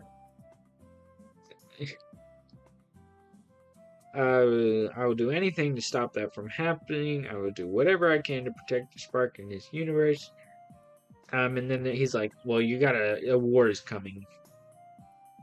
And then we cut back to Sinestro as he is attempting to stop Brainiac on New Genesis. No, he's about to attack Corridor because there's no choice, but Kyle Rayner and Sinestro's daughter stop him. And then evil Supergirl comes out and starts fighting them. And then he breaks on the evil planet that Sinestro is taking over, and just like corrupts it with the evil mother box. And then he's like, oh no, and then all of a sudden Evil Darkseid comes out of nowhere, and he grabs Sinestro. This is actually a really cool part, and he absolutely rips off his head. He's like, yeah, you have head, I don't like that, no more head. And then all of a sudden Sinestro's ring falls off, and it's like, ooh, oh, Darkseid, you have power to instill great fear. Whoa! Now, evil zombie Darkseid is a Yellow Lantern. And then we have an ad for the Batman and the Joker, the Deadly Duo. I like that a lot. That big twist at the end was very cool.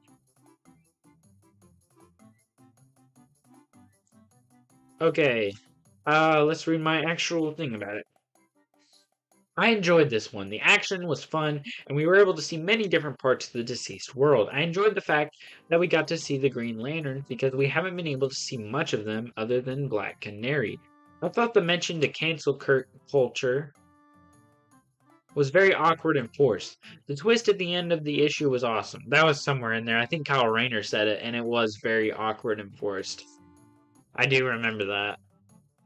There was some, like, he's like, boy, I get canceled on Twitter all the time. Isn't that crazy? Also, speaking of which, a little bit of a, what's it called?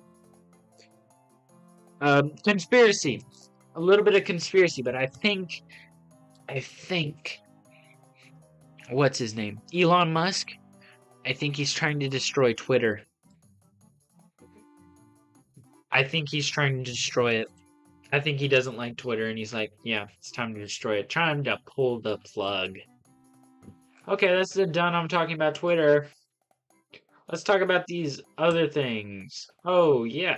Very cool. Like the Superman in the background. Little Little mention to the 30th anniversary of the death of Superman.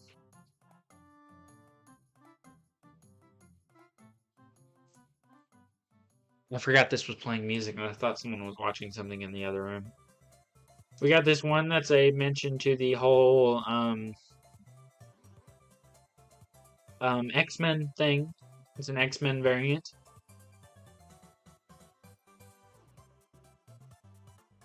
We got this cool one. He doesn't show up in this one, oddly enough, but he shows up in the next one, so I guess it's kind of story relevant, just not to this one.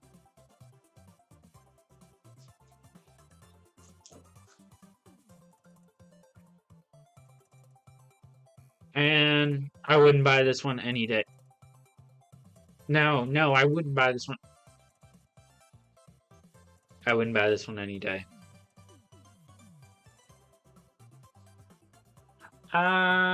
These aren't necessarily anything special that's gonna beat the original. Oh my gosh, I picked every original cover for every one of these, haven't I? Oh, golly. Boy, am I tired.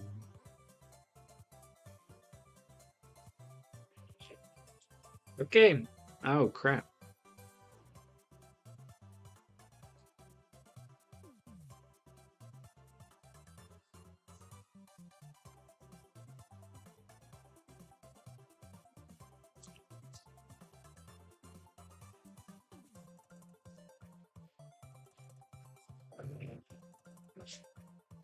Okay.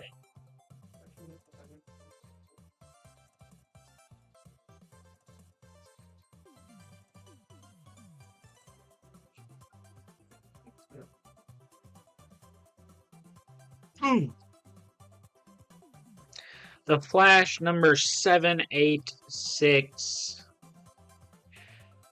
Wally West is exhausted and has been running non-stop since even before he had to step up in the wake of the loss of the Justice League. But as he's figured out what he needs to do to free Barry, while also keeping Wallace from falling into Pariah's plans, he's also long overdue for a chat with Linda, his wife. It's time for that wife talk.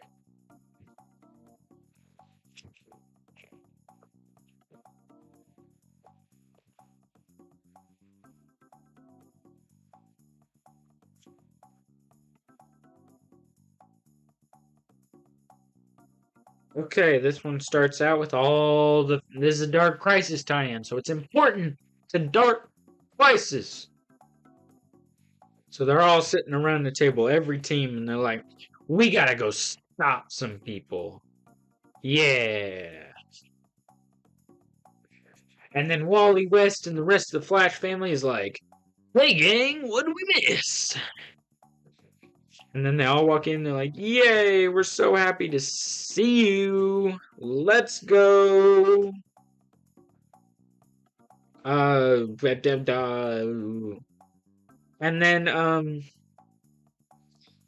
then Linda is talking to her kids and she's like, you can't come help, it's too dangerous.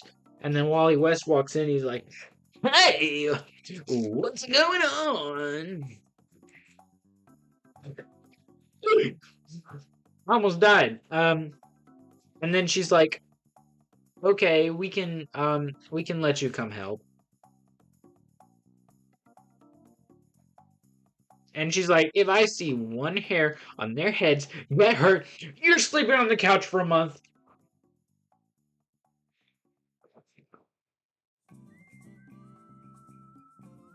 And she's like, shh, don't tell her I put you up to this.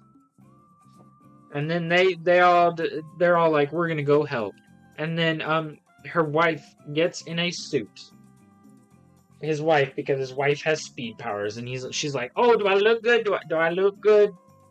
Do I look good in my new suit? Do I look good? I don't know. Do I look good? And then we get this really cool image of them running around and be like,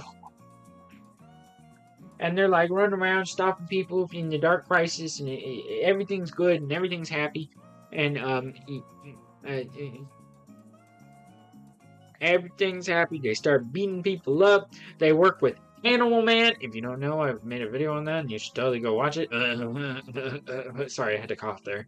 Um, and then Animal Man and Animal Girl. Animal Girl and the girl of the Flash family is like, yay! And then she runs around, and they all stop them, and then they end up at an island. And it's filled with a bunch of. Can I say that word? It's filled with a bunch of World War II zombies. I'll leave it at that. I don't know if I can say the other word without the whole content getting taken down. Okay, they start beating up the people. They're like, whoa, they start beating up the zombies. They're like, whoa, that's a lot of zombies. I don't know why they're zombies, and it's very confusing. But they start beating up the people, and they go run into a hole, and they find this lady. I think it's this lady controlling all the zombies. She has a cat on her arm like this. And she's like, whoa, what is going on? And then, whoa, what kind of smile? What in the heck kind of smile is that?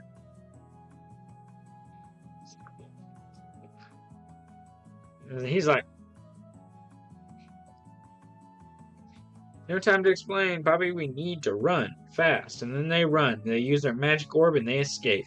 And then the Flash is like, yeah, copy, we'll be there. And then they head to help everybody in the final battle. That's the end of this Dark Crisis time. Kind of useless, but very fun otherwise.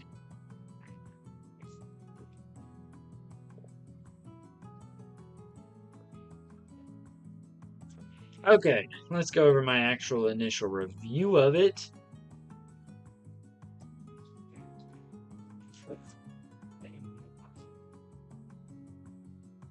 Okay, it was definitely a fun issue with plenty of fun action and jokes all throughout it, but it didn't really offer anything new to this event.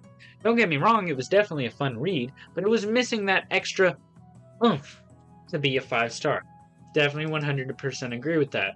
4 stars is good for me with this one. It was fun. It was fun to read. I enjoyed it, and it was a lot of fun seeing the family run around. Let's look at these. What the heck kind of art?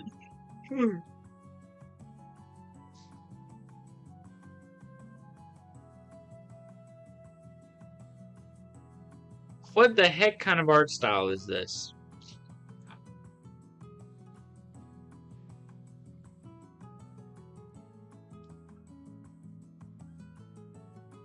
Okay, what the heck? Harley Quinn variant? Yeah, what the heck?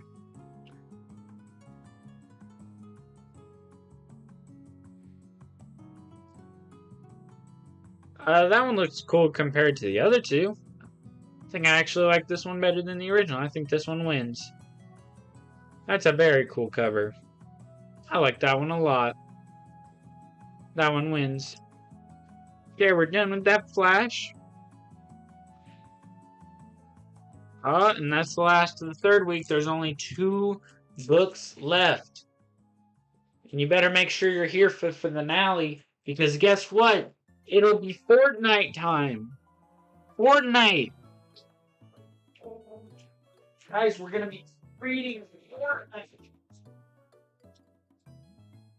I'm gonna be reading Fortnite, guys. I'm so happy.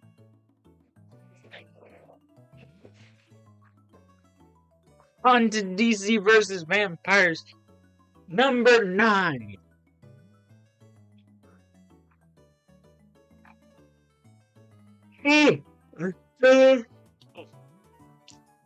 Sorry.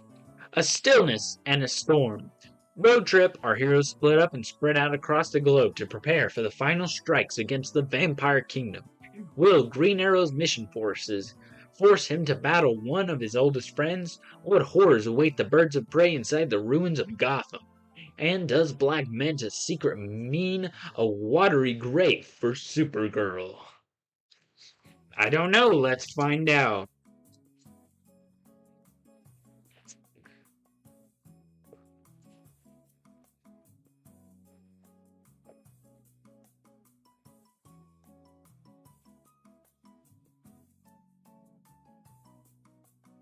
Okay, we start off the story on this farm. There's this weird, like, looking triangle-headed kingpin dude.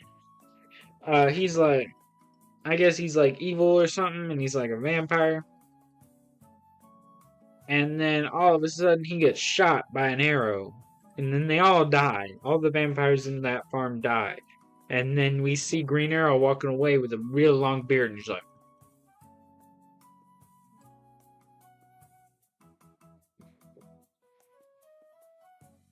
okay. And then we wake up and Steel, Black Manta, or not Black Manta because the real Black Manta is dead. There's just another Black Manta, Supergirl, and Zatanna. Not Zatanna, no. What's her name? Wonder Twins. Names. Zan. Jaina. It's Jaina. It's Jaina.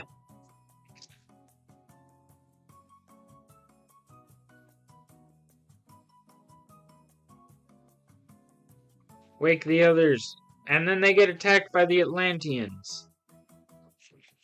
Meanwhile, back with the main team, we got Barbara, Harley Quinn, Black Canary, and Frankenstein.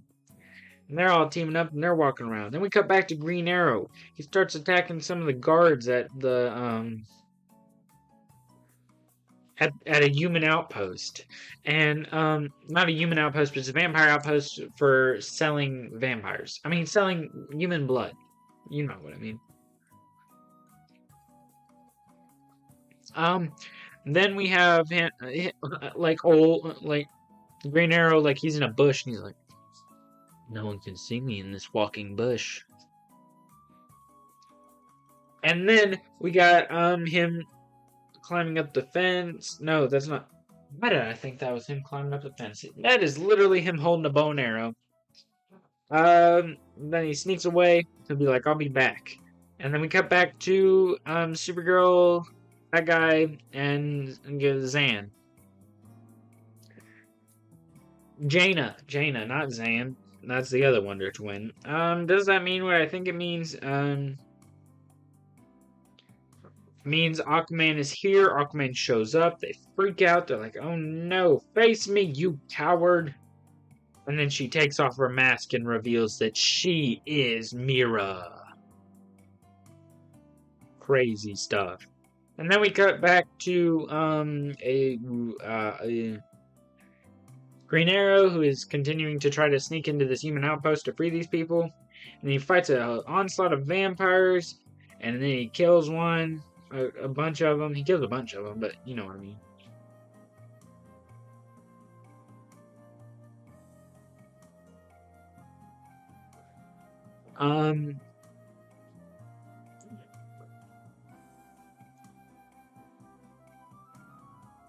And then I continue to fight. And then Hawkeye shows up and grabs Green Arrow and is like, ah! And then we cut back to Supergirl, who's like, oh, no, what? That's Mira. And then Aquaman shows back up on the top. And he's like going after Supergirl. And then like the freaking water bear comes out because Jaina turns into a water bear. Because she has the powers of both her brother now, because his brother's dead. Her brother was turning minced meat in the first comic. And then she like Aquaman's like, ugh, and like freaking turns her into a million pieces. But she's water, so she should be okay, right? And then all of a sudden he's like, oh my gosh. And then he gets hit by Steel's hammer. He's like, I haven't tasted my own blood in a long time. Dum dum dum.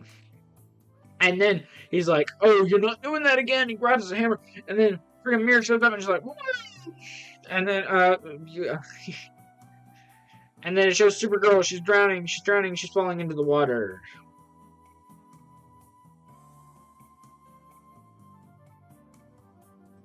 And then we cut back to Harley Quinn, Batgirl, Canary, and Frankenstein, and then Damian shows up to help him get into Gotham to stop Nightwing. It's It's getting more on track. I like this one a lot. I like this one a lot. Let's go down, check out what we got here. What was my... Okay, let's see my review of it. I think DC vs. Family Vampires is finally finding its footing again. I found this issue to make a lot more sense than it has been since the Switch at number 6. If you don't know, in number 6, she basically turned into a in issue 6, basically everything changed and the vampires took over the world. That's what I was going to say. I enjoyed the ability to see the different members of the Justice League in the vampire world, and seeing Aquaman show off a bit of his human side when he saw Meta just hit me different. For the first time since Switch, I'm really excited to see where this goes. I agree with that. Agree with all that. Pretty cool stuff. What the heck is this variant? Why do we got spoiler here? I would not buy this. I would not buy. No, I wouldn't buy this one. No. And then we got Jaina. With freaking... What is that? What is she holding? Oh, I guess it's just steak. And she's like...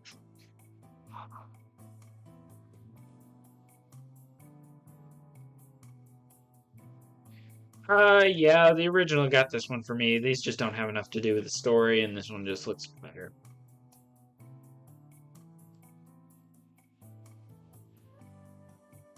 Okay.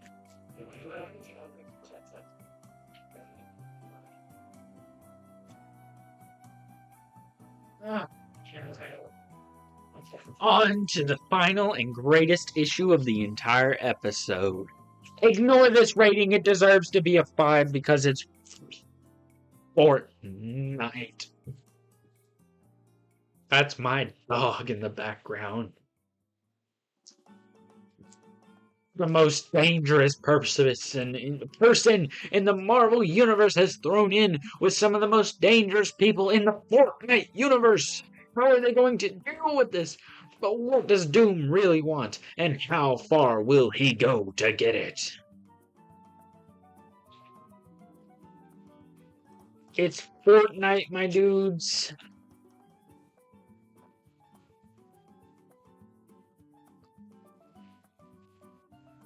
Let's check this one out.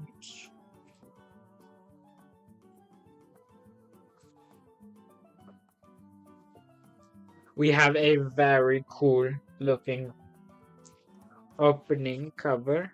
We open it up. It says turn page to start, like Fortnite says press start to start. And we start off with Foundation trying to reach Paradigm, who's right now in her robot thing. He's talking to Jonesy, and then we see Spider-Man and the other Iron Man in their Zero suits, in the Zero technology. They are both Fortnite skins now that I own because I collected this comic series. I own those skins. I am the Fortnite. I am Fortnite!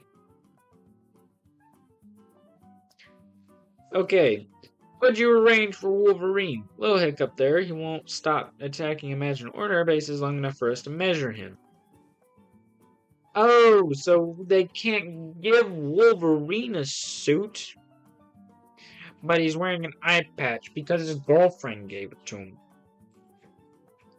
And then Jonesy tries to talk to the Wakanda girl because he's just cool like that, and he's trying to get girls like that, and he's like, yeah, I used to have a wife, so when you tried to flirt with me, I had Vietnam flashbacks, and everything went crazy.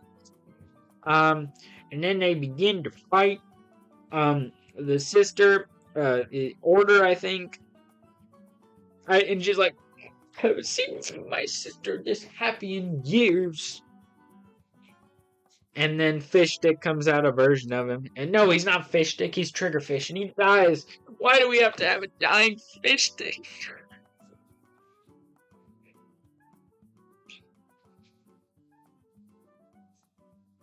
Sorry, I just get really emotional about Fish Stick. Oh, he's my favorite character. Fortnite. He's just so Fortnite. And then, of course, it's time for battle. As we get in and we get some, we see freaking Thor show up, and he's like, for the Omniverse, and then he's very cool looking. I'm gonna show you now. And then we get this cool art of them all fighting the Imagined Order in their suits and stuff, and it's very cool. And then the robot shows up, and Paradigm starts fighting everybody. He's like, woo woo. And then she grabs she starts beating up these Zero bases with her swords. It's crazy.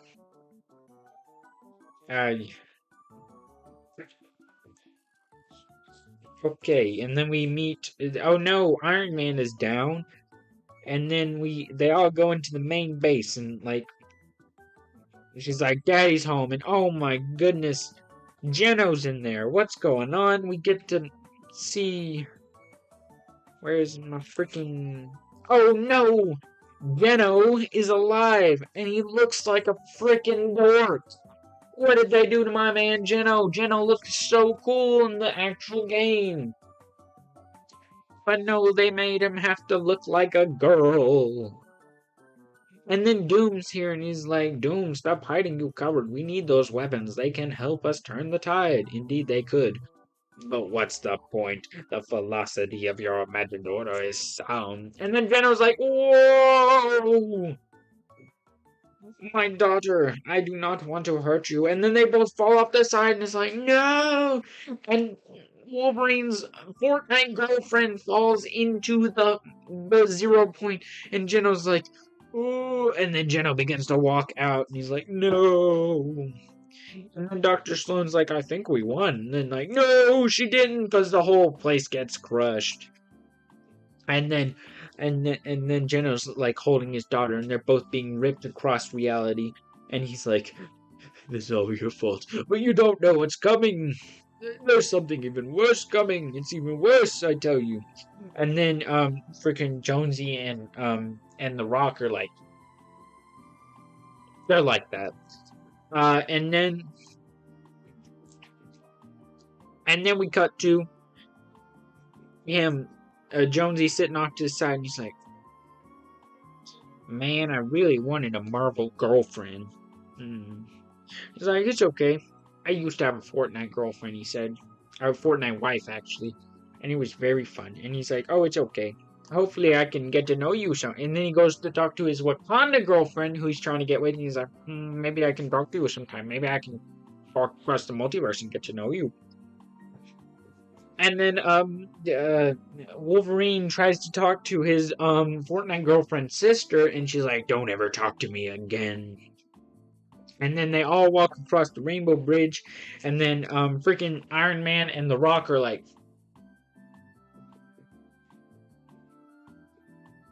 that. They real like that. And then we see that in reality 35,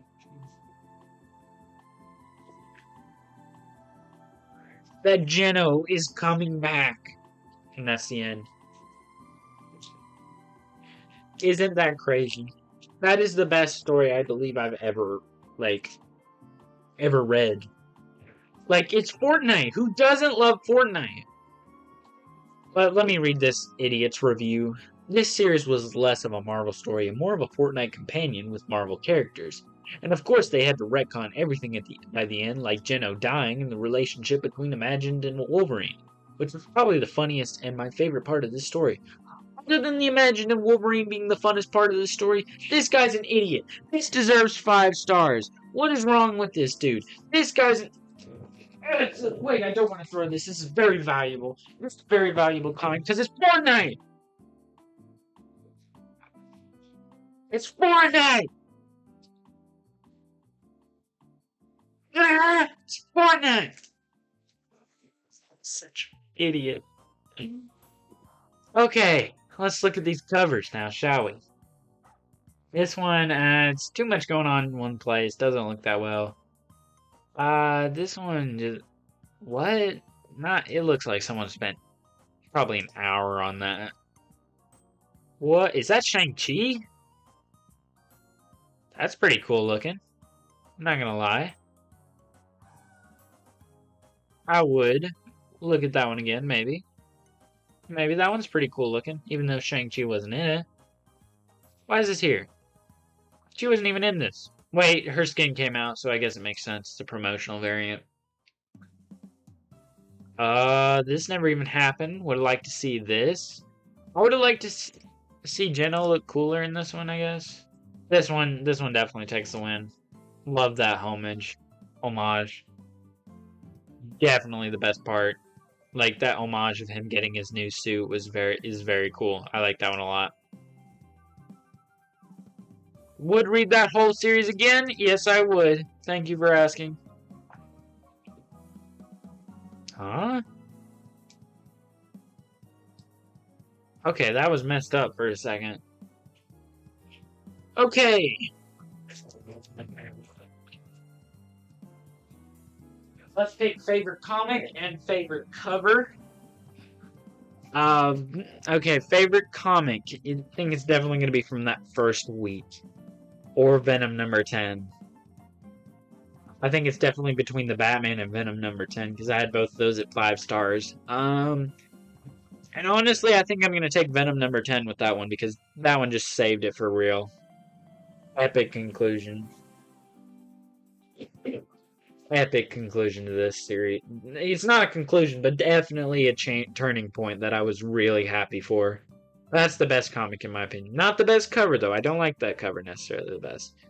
Dark Crisis number on Infinite Earths number 4 is in it. Flashpoint Beyond number 5 looks pretty cool. I think I may go for the.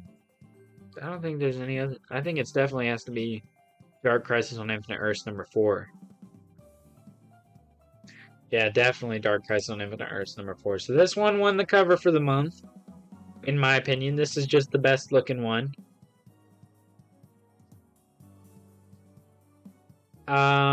Let's go back.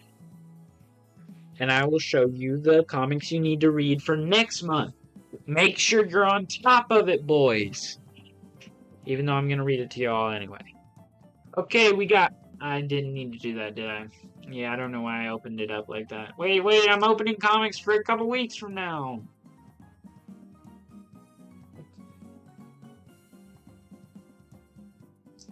Okay, we got Batman, number 128. You want to find out how this is going? That's what we're doing the week after Thanksgiving, hopefully. Dark Crisis on Infinite Earths, number 5, the next attempt. Dark Crisis, the Deadly Green, number 1. Hulk, number 9.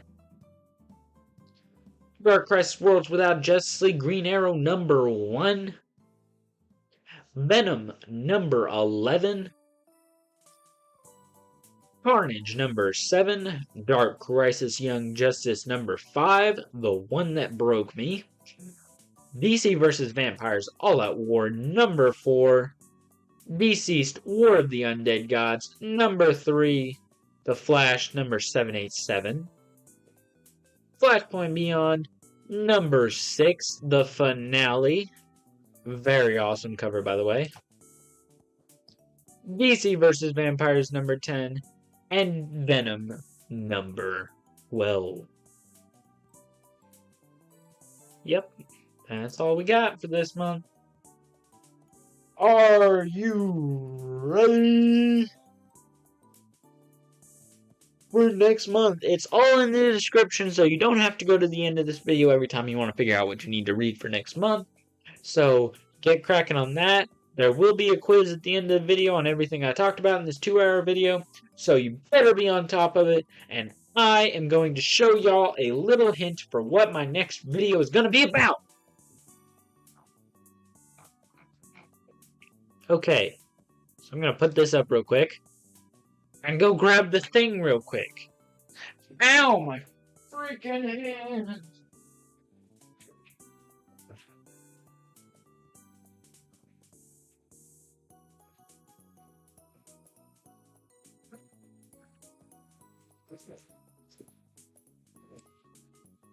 This is your hint. This is all you're getting. This thing will show up in the next video.